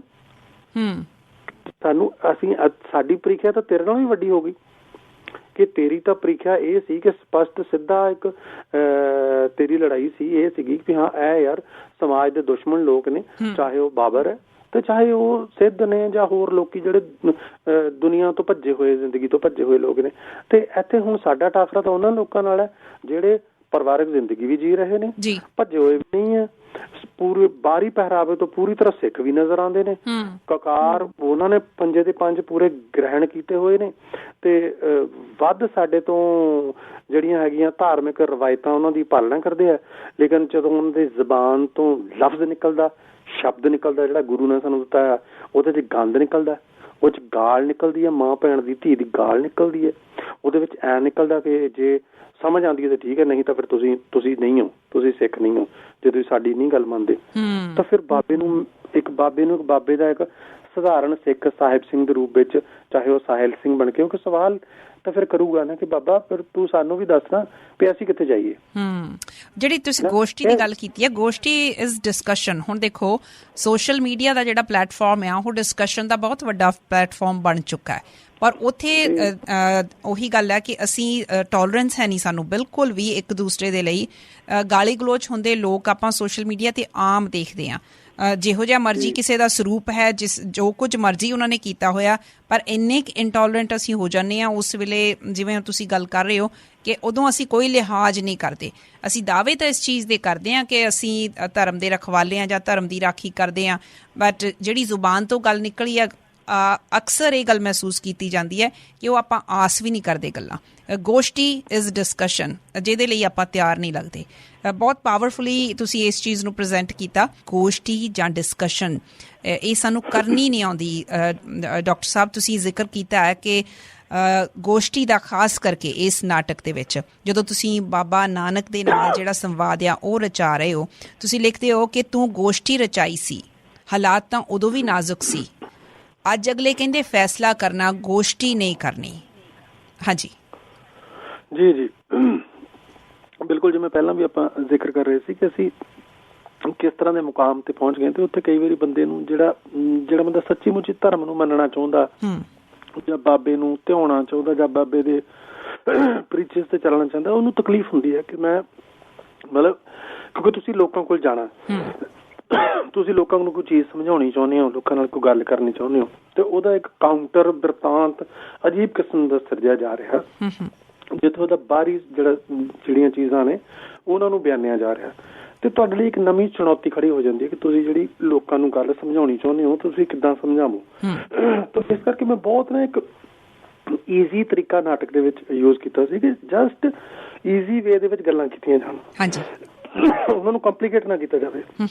ਸੌਰੀ, ਮੈਂ ਇੱਕ ਮਿੰਟ ਪਾਣੀ ਪੀ। ਡਾਕਟਰ ਸਾਹਿਬ ਤੁਸੀਂ ਪਾਣੀ ਲੈ ਲਓ, ਮੈਂ ਉਨੀ ਦੇਰ ਤੱਕ ਨਾ ਇੱਕ ਕਾਲਰ ਲੈਣੀ ਆ, ਉਹਨਾਂ ਦੀ ਗੱਲ ਮੈਂ ਸੁਣਦੀ ਹਾਂ ਨਾਲ। ਹਾਂਜੀ ਅਮਰ ਸਿੰਘ ਜੀ, ਸਵਾਗਤ ਹੈ ਤੁਹਾਡਾ। ਹਾਂਜੀ ਮਿਹਰਬਾਨੀ, ਬੜਾ ਅੱਛਾ ਕੀਤਾ ਤੁਸੀਂ ਇਹਨਾਂ ਨੂੰ ਲੈ ਕੇ ਆਇਓ ਤੇ ਇਨਫੋਰਮੇਸ਼ਨ ਦਿੱਤੀ ਜਾ ਰਹੀ ਹੈ, ਤੇ ਮੈਂ ਇਹਨਾਂ ਨੂੰ ਇਹ ਕਹਿਣਾ ਵੀ ਆਈ ਕੰਪਲੀਮੈਂਟ ਹਿਮ ਤੇ ਆਈ ਰਿਸਪੈਕਟ ਹਿਮ ਕਿ ਇਹਨਾਂ ਨੂੰ you should keep up the good work. Amar Singh ji ਇੱਕ ਸੈਕਿੰਡ ਲਈ ਤੁਸੀਂ ਵੀ ਪਲੀਜ਼ ਹੋਲਡ ਕਰਿਓ, ਮੈਂ ਇੱਕ ਕਮਰਸ਼ੀਅਲ ਬ੍ਰੇਕ ਲੈਣ ਲੱਗੀ ਹਾਂ ਕਿਉਂਕਿ ਉਹਨਾਂ ਦੀ ਕਾਲ ਜਿਹੜੀ ਆ ਉਹ ਮੇਰੇ ਕੋਲੋਂ ਡਿਸਕਨੈਕਟ ਹੋ ਗਈ ਹੈ। ਮੈਂ ਉਹਨਾਂ ਨੂੰ ਨਾਲ ਰੱਖਣਾ ਚਾਹੁੰਦੀ ਤੁਹਾਡੀ ਕਾਲ ਦੇ ਦੌਰਾਨ। ਇਸ ਕਮਰਸ਼ੀਅਲ ਬ੍ਰੇਕ ਤੋਂ ਬਾਅਦ ਆਪਾਂ ਗੱਲ ਕਰਦੇ ਹਾਂ।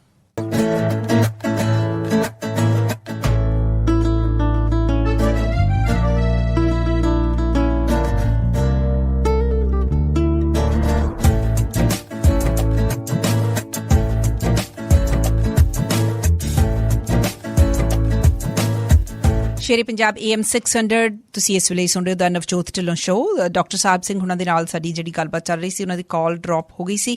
ਮੈਂ ਦੁਬਾਰਾ ਉਹਨਾਂ ਨੂੰ ਫੋਨ ਲਾਈਨ ਤੇ ਲੈਣ ਦੀ ਕੋਸ਼ਿਸ਼ ਕਰ ਰਹੀ ਹਾਂ। ਉਸ ਤੋਂ ਬਾਅਦ ਸਾਡੇ ਜਿੰਨੇ ਕਾਲਰਸ ਹੋਲਡ ਤੇ ਨੇ ਉਹਨਾਂ ਦੇ ਨਾਲ ਤੁਰੰਤ ਗੱਲ ਕੀਤੀ ਜਾਏਗੀ। ਇਸ ਨਾਟਕ ਦੇ ਬਾਰੇ ਥੋੜ੍ਹਾ ਜਿਹਾ ਤੁਹਾਨੂੰ ਮੈਂ ਆਪਣੇ ਵੱਲੋਂ ਵੀ ਜ਼ਰੂਰ ਦੱਸਣਾ ਚਾਹੂੰਗੀ ਕਿ ਧਨ ਲਿਖਾਰੀ ਨਾਨਕਾ ਇਹ ਨਾਟਕ ਇਸ ਵੇਲੇ YouTube ਤੇ ਪਿਆ ਹੈ, ਤੁਸੀਂ ਉਹਨੂੰ ਜ਼ਰੂਰ ਦੇਖ ਸਕਦੇ ਹੋ ਜੇ ਨਹੀਂ ਦੇਖਿਆ। ਇਹਦੀ ਖਾਸੀਅਤ ਇਹ ਹੈ ਕਿ ਬਹੁਤ ਸਾਰੇ ਜਿਹੜੇ ਆਸਪੈਕਟਸ ਨੇ ਉਹ ਟੱਚ ਕੀਤੇ ਗਏ ਨੇ। ਪੰਜਾਬ ਸਿੰਘ ਨਾਂ ਦਾ ਇੱਕ ਪਾਤਰ ਹੈ ਇਸ ਦੇ ਵਿੱਚ, ਪੰਜਾਬ ਦੀ ਹਾਲਤ ਤਸਵੀਰ ਜਿਹੜੀ ਉਹਦੀ ਪੰਜਾਬ ਦੀ ਹਾਲਤ ਦੀ ਤਸਵੀਰ ਪੇਸ਼ ਕਰ ਰਿਹਾ ਹੈ, ਤੇ ਉਹ ਜਿਹੜੇ ਡਾਇਲੌਗਸ ਨੇ ਬਹੁਤ ਜ਼ਬਰਦਸਤ ਨੇ। ਕੁਝ ਡਾਇਲੌਗਸ ਮੈਂ ਤੁਹਾਡੇ ਨਾਲ ਸ਼ੇਅਰ ਕਰ ਰਹੀ ਹਾਂ। ਕਹਿੰਦਾ, ਵਕਤ ਨੇ ਮੈਨੂੰ ਬਹੁਤ ਰਵਾਇਆ ਹੈ, ਅੱਜ ਮੈਂ ਦਿੱਲੀ ਦੀਆਂ ਬਰੂਹਾਂ ਤੇ ਬੈਠਾ ਵੀ ਕਾਹਨੂੰ, ਮੈਂ ਤਾਂ ਦੌੜਿਆ ਫਿਰਦਾ ਹਾਂ। ਸੀਸ ਕਦੀ ਹਾਰਦੇ ਨਹੀਂ ਹੁੰਦੇ, ਸੀਸ ਕਦੀ ਮਰਦੇ ਨਹੀਂ ਹੁੰਦੇ, ਮੈਂ ਹਮੇਸ਼ਾ ਜਾਗਦੇ ਸਿਰਾਂ ਨੂੰ ਲੱਭਦਾ।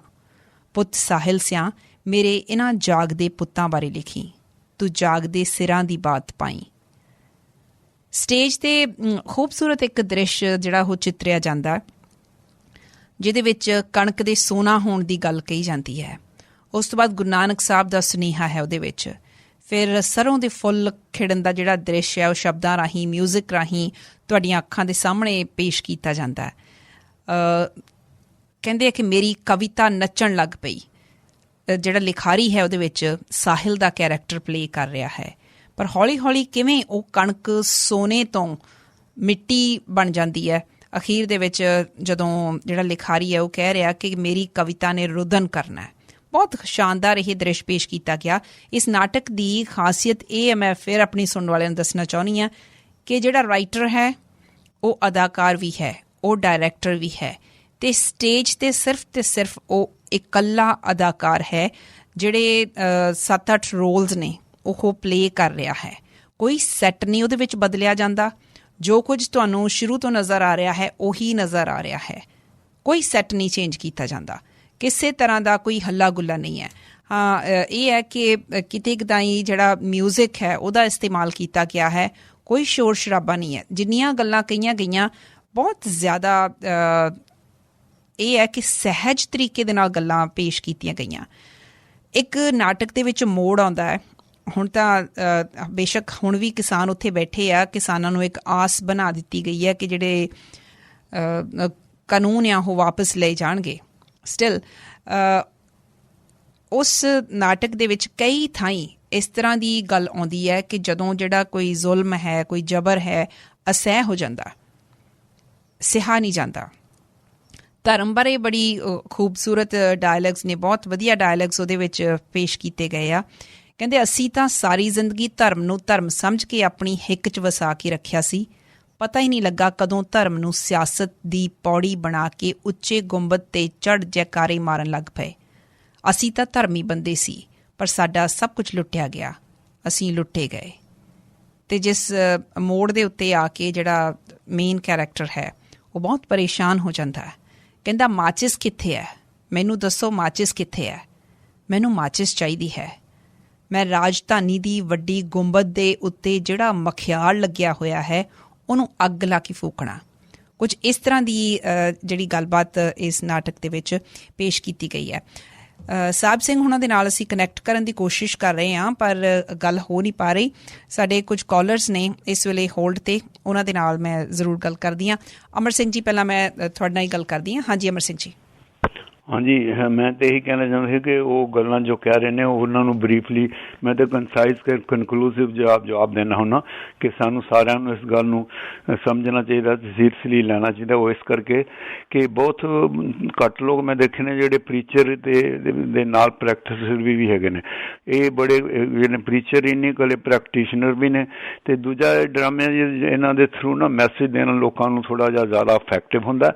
ਅਤੇ ਬਾਕੀ ਮੈਂ 20 ਸਾਲ ਆਪਣੀ ਯੰਗ ਏਜ 'ਚ ਸਿੱਖ ਧਰਮ ਨੂੰ ਸਟੱਡੀ ਕੀਤਾ ਬੜਾ ਸੀਰੀਅਸਲੀ, ਅਤੇ ਬੜਾ ਕਨਕਲੂਜ਼ਨ ਜੀ ਸਿੰਪਲ ਆਨਸਰ ਆ, ਸਾਨੂੰ ਪ੍ਰੈਕਟਿਸ ਕਰਨ ਦੀ ਕੋਸ਼ਿਸ਼ ਕਰਨੀ ਚਾਹੀਦੀ ਹੈ। ਅਤੇ ਉਹ ਹੈ ਕਿ ਗੁਰੂ ਨਾਨਕ ਦੇਵ ਨੇ ਇਹ ਕਿਹਾ ਸੀਗਾ ਕਿ ਸਾਰੀ ਇਨਸਾਨੀਅਤ ਨੂੰ ਬਰਾਬਰ ਸਮਝੋ, ਮਾਨਸ ਕੀ ਜਾਤ ਸਭੀ ਏਕ ਹੀ ਪਹਿਚਾਨਬੋ ਜਾਣੋ। ਇੱਕ ਤਾਂ ਇਹ ਉਹਨਾਂ ਸੁਨੇਹਾ। ਦੂਜਾ ਹੈ ਕਿ ਮਿੱਠਤ ਨੇ ਵੀ ਨਾਨਕਾ ਗੁਣ ਚੰਗਿਆਈਆਂ ਦਾ। ਇਹ ਅਸੀਂ ਪ੍ਰੈਕਟਿਸ ਨਹੀਂ ਕਰਦੇ, ਇਹ ਬੜਾ ਜ਼ਰੂਰੀ ਆ, ਕਿਉਂਕਿ ਜੇ ਅਸੀਂ ਕੁਦਰਤ ਦੇ ਲਾ, ਰੱਬ ਦੇ ਲਾ ਨੂੰ ਮੰਨੀਏ, ਉਹੀ ਸੁਨੇਹਾ ਦੇ ਰਹੇ ਸੀ ਗੁਰੂ ਨਾਨਕ ਦੇਵ ਕਿ ਦੂਜਿਆਂ ਨਾਲ ਬੇਇਨਸਾਫੀ ਨਾ ਕਰੋ, ਦੂਜਿਆਂ ਨਾਲ ਬਦਤਮੀਜ਼ੀ ਨਾ ਕਰੋ, ਚਾਹੇ ਕੋਈ ਵੀ ਰਿਸ਼ਤਾ ਹੋਵੇ, ਅਤੇ ਉਹਨਾਂ ਨੂੰ ਆਪਣੀ ਮਰਜ਼ੀ ਦੀ ਜ਼ਿੰਦਗੀ ਜੀਣ ਦਿਓ। ਇਹੀ ਕੁਦਰਤ ਦਾ ਲਾ ਹੈ, ਇਹੀ ਗੁਰੂ ਨਾਨਕ ਦੇਵ ਸੁਨੇਹਾ ਸੀ। ਇਸੇ ਕਰਕੇ ਗੁਰੂ ਨਾਨਕ ਦੇਵ ਉਹ ਇਨਸਾਨੀਅਤ ਦੇ ਤੌਰ 'ਤੇ ਇੱਕ ਤਰ੍ਹਾਂ ਦੇ ਪ੍ਰੀਚਰ ਜਿਹੜੇ ਨਾ ਉਹ ਜ਼ਿਆਦਾ ਪਾਪੂਲਰ ਨੇ ਬਾਕੀ ਜਿਹੜੇ ਹੋਏ ਪ੍ਰੀਚਰ। ਸ਼ੁਕਰੀਆ ਤੁਹਾਡਾ ਬਹੁਤ ਬਹੁਤ ਅਮਰ ਸਿੰਘ ਜੀ। ਸਾਹਿਬ ਸਿੰਘ ਜੀ ਦੁਬਾਰਾ ਸਾਡੇ ਨਾਲ ਜੁੜ ਚੁੱਕੇ ਨੇ। ਹਾਂਜੀ ਸਾਹਿਬ ਸਿੰਘ ਜੀ, ਹੈਲੋ। ਹਾਂਜੀ, ਆ ਰਹੀ ਆਵਾਜ਼? ਜੀ ਆ ਰਹੀ, ਬਿਲਕੁਲ। ਹਾਂਜੀ, ਮਾਫੀ ਚਾਹੁੰਦੇ ਹਾਂ ਕਿ ਕੁਛ ਦੇਰ ਲਈ ਆਪਾਂ ਡਿਸਕਨੈਕਟਡ ਰਹੇ ਹਾਂ। ਅਵਤਾਰ ਗਿੱਲ ਜੀ। ਜੀ ਨਵਤੇਜ ਜੀ, ਨਵਜੋਤ ਜੀ, ਸੌਰੀ, ਮੈਂ ਅਮਰ ਸਿੰਘ ਹੁਣਾਂ ਦੀ ਗੱਲ ਦੀ ਤਾਇਦ ਕਰਦਾ ਹੋਇਆ ਅੱਗੇ ਤੁਰਦਾ ਜੀ। ਜਿਹੜੇ ਤੁਸੀਂ ਨਾਟਕ ਦੇ ਬਾਰੇ ਮੈਂ ਤੁਹਾਡਾ ਵਿਸ਼ਲੇਸ਼ਣ ਵੀ ਪੜ੍ਹਿਆ ਔਰ ਮੈਂ ਤੁਹਾਡੇ ਹੁਣ ਵੀ ਗੱਲਬਾਤ ਸੁਣ ਰਿਹਾ ਸੀਗਾ। ਸਾਹਿਬ ਸਿੰਘ ਹੋਰਾਂ ਨਾਲ ਮੈਂ ਗੱਲਬਾਤ ਪੂਰੀ ਸੁਣ ਨਹੀਂ ਸਕਿਆ, ਮੈਨੂੰ ਅਫਸੋਸ ਰਹੂਗਾ ਇਸ ਗੱਲ ਦਾ, ਪਰ ਮੈਨੂੰ ਬਹੁਤ ਵੱਡੀ ਉਮੀਦ ਹੈ ਸਾਹਿਬ ਸਿੰਘ ਹੋਰਾਂ ਦਾ ਨਾਟਕ ਹਾਜੀ ਗੁਰਸ਼ਰਨ ਸਿੰਘ ਹੋਰਾਂ ਦੇ ਨਾਲ ਸੰਤਾਪ ਨਾਟਕ ਅਸੀਂ ਹੁਣ ਤੱਕ ਯਾਦ ਕਰਦੇ ਹਾਂ, ਸਾਰੇ ਲੋਕ ਯਾਦ ਕਰਦੇ ਆ, ਪਲੇ ਕੀਤਾ, ਔਰ ਅਸੀਂ ਉਮੀਦ ਕਰਦੇ ਹਾਂ ਕਿ ਆਉਣ ਵਾਲੇ ਸਮੇਂ ਵਿੱਚ ਸਾਹਿਬ ਸਿੰਘ ਹੋਰਾਂ ਨੂੰ ਅਸੀਂ ਕੈਨੇਡਾ ਵਿੱਚ ਇਹ ਨਾਟਕ ਜਿਹੜੇ ਇੱਕ ਇਹ ਨਾਟਕ ਇਹਨਾਂ ਦਾ ਔਰ ਇੱਕ ਦੂਸਰਾ ਨਾਟਕ ਇਹ ਰਾਹ ਸਵਾਲੜਾ ਜਿਹੜਾ ਹੈ ਜੀ, ਉਹ ਨਾਟਕ ਵੀ ਇਹਨਾਂ ਦਾ ਲਿਖਿਆ ਹੋਇਆ ਨਾਟਕ ਹੈ। ਇਹ ਅਸੀਂ ਕੋਸ਼ਿਸ਼ ਕਰਾਂਗੇ ਕਿ ਸਾਹਿਬ ਸਿੰਘ ਹੋਰਾਂ ਨੂੰ ਇੱਥੇ ਕੈਨੇਡਾ ਦੀ ਇਸ ਸਟੇਜ ਤੇ बुलाइए तो इन्हों को जोड़े नाटक है पेश करवाइए। और मैं इस गल नूं बहुत ही शिद्दत नाल महसूस करदा जिहड़ा तुसीं सीन दृश हुण दस रहे सी कि माचिस कित्थे आ, और वो जिहड़ा सीन है जी वो सारा बहुत कुछ कह रहा है और बहुत कुछ बहुत भावपूरत गल्लां ने जिहड़ियां। और साहब सिंह होना मैं इन्हां बारे मेरे को शब्द नहीं मैं बयान करा। तुहाडा बहुत धन्नवाद, शुक्रिया जी। शुक्रिया। हाँ जी साहब सिंह जी की कहोगे? जी जी मेहरबानी जी। मैं दोनों कॉलर्स ਨੂੰ ਸੁਣਿਆ अच्छा लगता है ਜਦੋਂ ਤੁਸੀਂ ਆਪਣੇ ਕਲਾ ਰਾਹੀਂ ਕੋਈ ਗੱਲ ਕਹਿਣ ਦੀ ਕੋਸ਼ਿਸ਼ ਕਰਦੇ ਹੋ ਤੇ ਜੇ ਉਹ ਪਹੁੰਚਦੀ ਹੈ ਜੀ, ਕਿਉਂਕਿ ਜਿਸ ਤਰ੍ਹਾਂ ਤੁਸੀਂ ਵਿਸ਼ਲੇਸ਼ਣ ਕਰਦੇ ਆ, ਇੱਕ ਬੜੀ ਖੂਬਸੂਰਤ ਗੱਲ ਕਹੀ ਹੈ ਕਿ ਨਾਟਕ ਦੀ ਪੇਸ਼ਕਾਰੀ 'ਚ ਕੋਈ ਰੌਲਾ ਰੱਪਾ ਨਹੀਂ ਹੈ, ਕੋਈ ਬਹੁਤ ਜ਼ਿਆਦਾ ਚੱਕ ਥਲ ਨਹੀਂ ਹੈ ਤੇ ਨਾਟਕ ਇੱਕ ਬਹੁਤ ਸਹਿਜ ਰੂਪ 'ਚ ਗੱਲ ਕਰਦਾ। ਔਰ ਮੈਂ ਚਾਹੁੰਦਾ ਕਿ ਜ਼ਰੂਰੀ ਵੀ ਹੈਗਾ ਜੀ ਕਿ ਜਦੋਂ ਤੁਸੀਂ ਇੱਕ ਥਾਟ ਪ੍ਰੋਵੋਕਿੰਗ ਨਾਟਕ ਕਰਨਾ ਹੈ ਕਿ ਜਿਹਦੇ ਵਿੱਚ ਤੁਸੀਂ ਕੋਈ ਥਾਟਸ ਦੇਣੀਆਂ ਔਰ ਥਾਟਸ ਨੂੰ ਤੁਸੀਂ ਐਕਸਪਲੋਰ ਕਰਨਾ ਹੈ, ਜਸਟ ਇਹ ਨਹੀਂ ਕਿ ਤੁਸੀਂ ਦੱਸਣੀਆਂ ਹੀ ਹੈ, ਕਿਤੇ ਐਕਸਪਲੋਰ ਕਰਨਾ ਤੇ ਫਿਰ ਜਿੰਨੇ ਅਦਾਕਾਰ ਜਿੰਨਾ ਸਹਿਜ ਹੋਏਗਾ, ਜਿੰਨਾ ਉਹ ਨੈਚੁਰਲ ਹੋਏਗਾ, ਉਹਨਾਂ ਚੀਜ਼ਾਂ ਜ਼ਿਆਦਾ ਲੋਕਾਂ ਨੂੰ ਦਿਲ ਤੱਕ ਟੱਚ ਕਰਨਗੀਆਂ।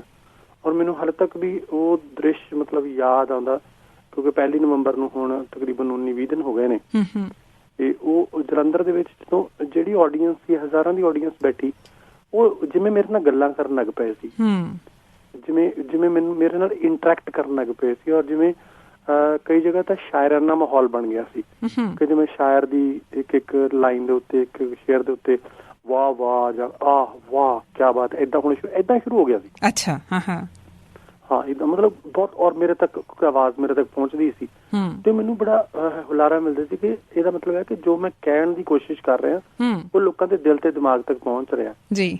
ਤੇ ਜਿਵੇਂ ਸਟੇਜ ਤੋਂ ਇੱਕ ਸੀਕੁਐਂਸ ਸੀ ਜਿਹਦੇ ਵਿੱਚ ਮੈਂ ਸਟੇਜ ਤੋਂ ਮਸਤੀ ਦੇ ਵਿੱਚ ਝੂਮਦਾ ਹੈ, ਨੱਚਦਾ ਹੈ ਤੇ ਉੱਥੇ ਜੋ ਤਾੜੀਆਂ ਲੋਕਾਂ ਦੀਆਂ ਨਾਲ ਰਿਦਮ ਦੇ ਰਹੇ, ਲੋਕੀ ਆਪਣੀਆਂ ਤਾੜੀਆਂ ਨਾਲ ਰਿਦਮ ਦੇ ਰਹੇ ਹੈ ਔਰ ਸੁਰਿੰਦਰ ਕੌਰ ਦਾ ਗੀਤ ਚੱਲ ਰਿਹਾ, ਪੂਰੇ ਥੀਮ ਨੂੰ ਫਿਰ ਜਦੋਂ ਉਹਨੂੰ ਗੀਤ ਨੂੰ ਖਤਮ ਕਰਕੇ ਜਿਹੜੀਆਂ ਮੈਂ ਗੱਲਾਂ ਕਰਦਾ, ਜਿਹਨਾਂ ਤੁਸੀਂ ਜ਼ਿਕਰ ਵੀ ਕੀਤਾ ਕਿ ਕਿਵੇਂ ਕੁਦਰਤ ਦਾ ਵੀ ਇੱਕ ਕੁਦਰਤ ਦਾ ਦ੍ਰਿਸ਼ ਤੇ ਸੰਗੀਤ ਨਾਲ ਚੱਲਦਾ ਨਾ।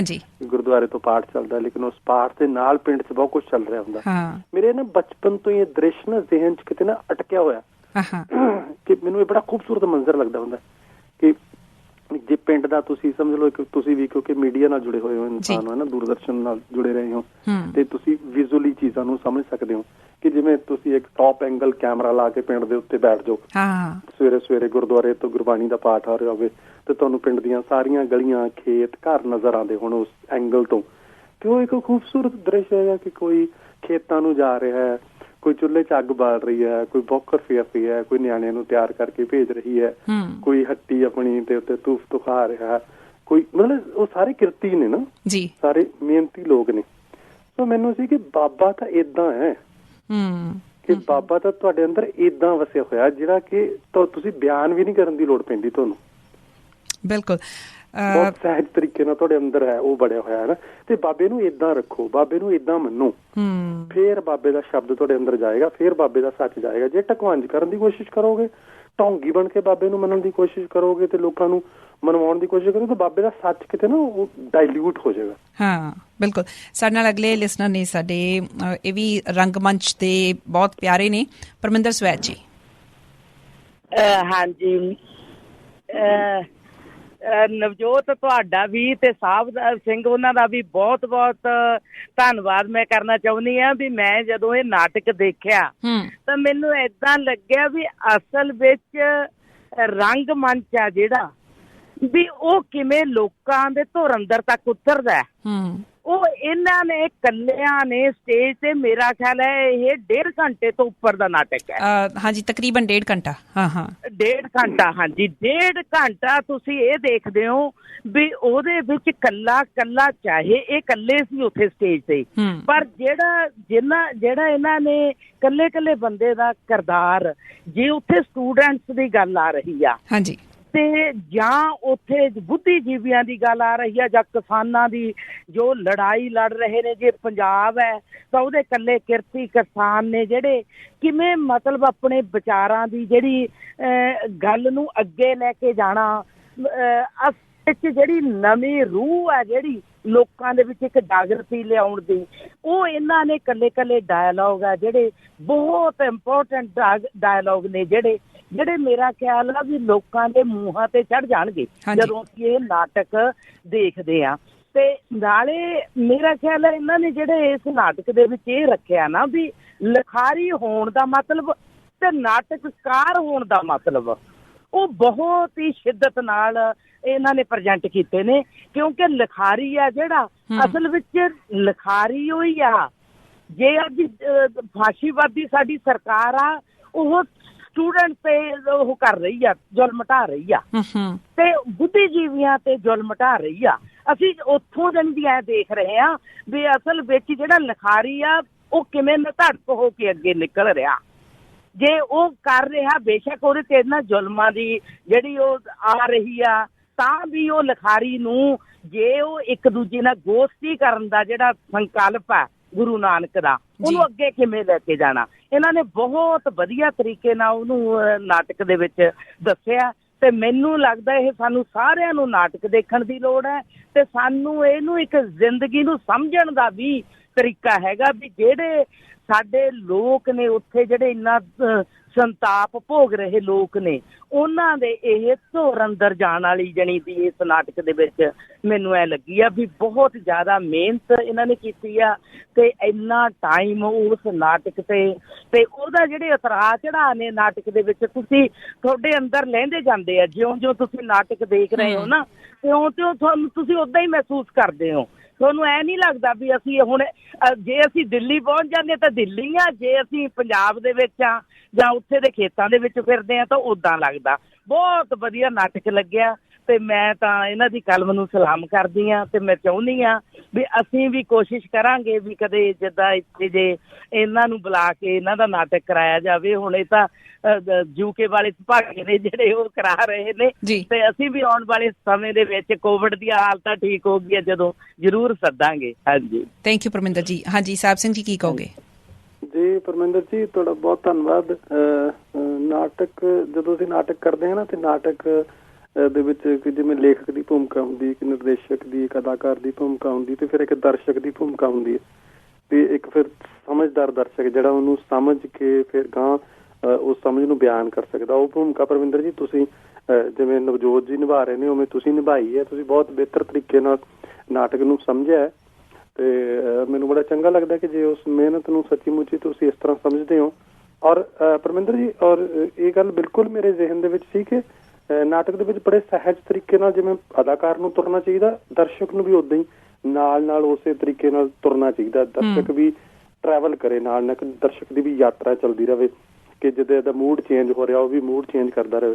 ਔਰ ਬੜੀ ਮਤਲਬ ਕਿ ਅੱਛਾ ਰਿਜ਼ਲਟ ਨਿਕਲਿਆ ਕਿ ਜਿਹੜਾ ਲਾਈਵ ਦਰਸ਼ਕ ਸੀ ਉਹ ਵੀ ਏਦਾਂ ਹੀ ਮੂਵ ਕੀਤਾ, ਤੇ ਜਿਹੜੇ ਤੁਸੀਂ ਦੇਖ ਰਹੇ ਹੋ ਲਿੰਕ ਵਗੈਰਾ ਤੋਂ ਦੇਖ ਰਹੇ ਹੋ, ਤੁਸੀਂ ਵੀ ਉਦੋਂ ਮੂਵ ਕਰ ਰਹੇ ਹੋ।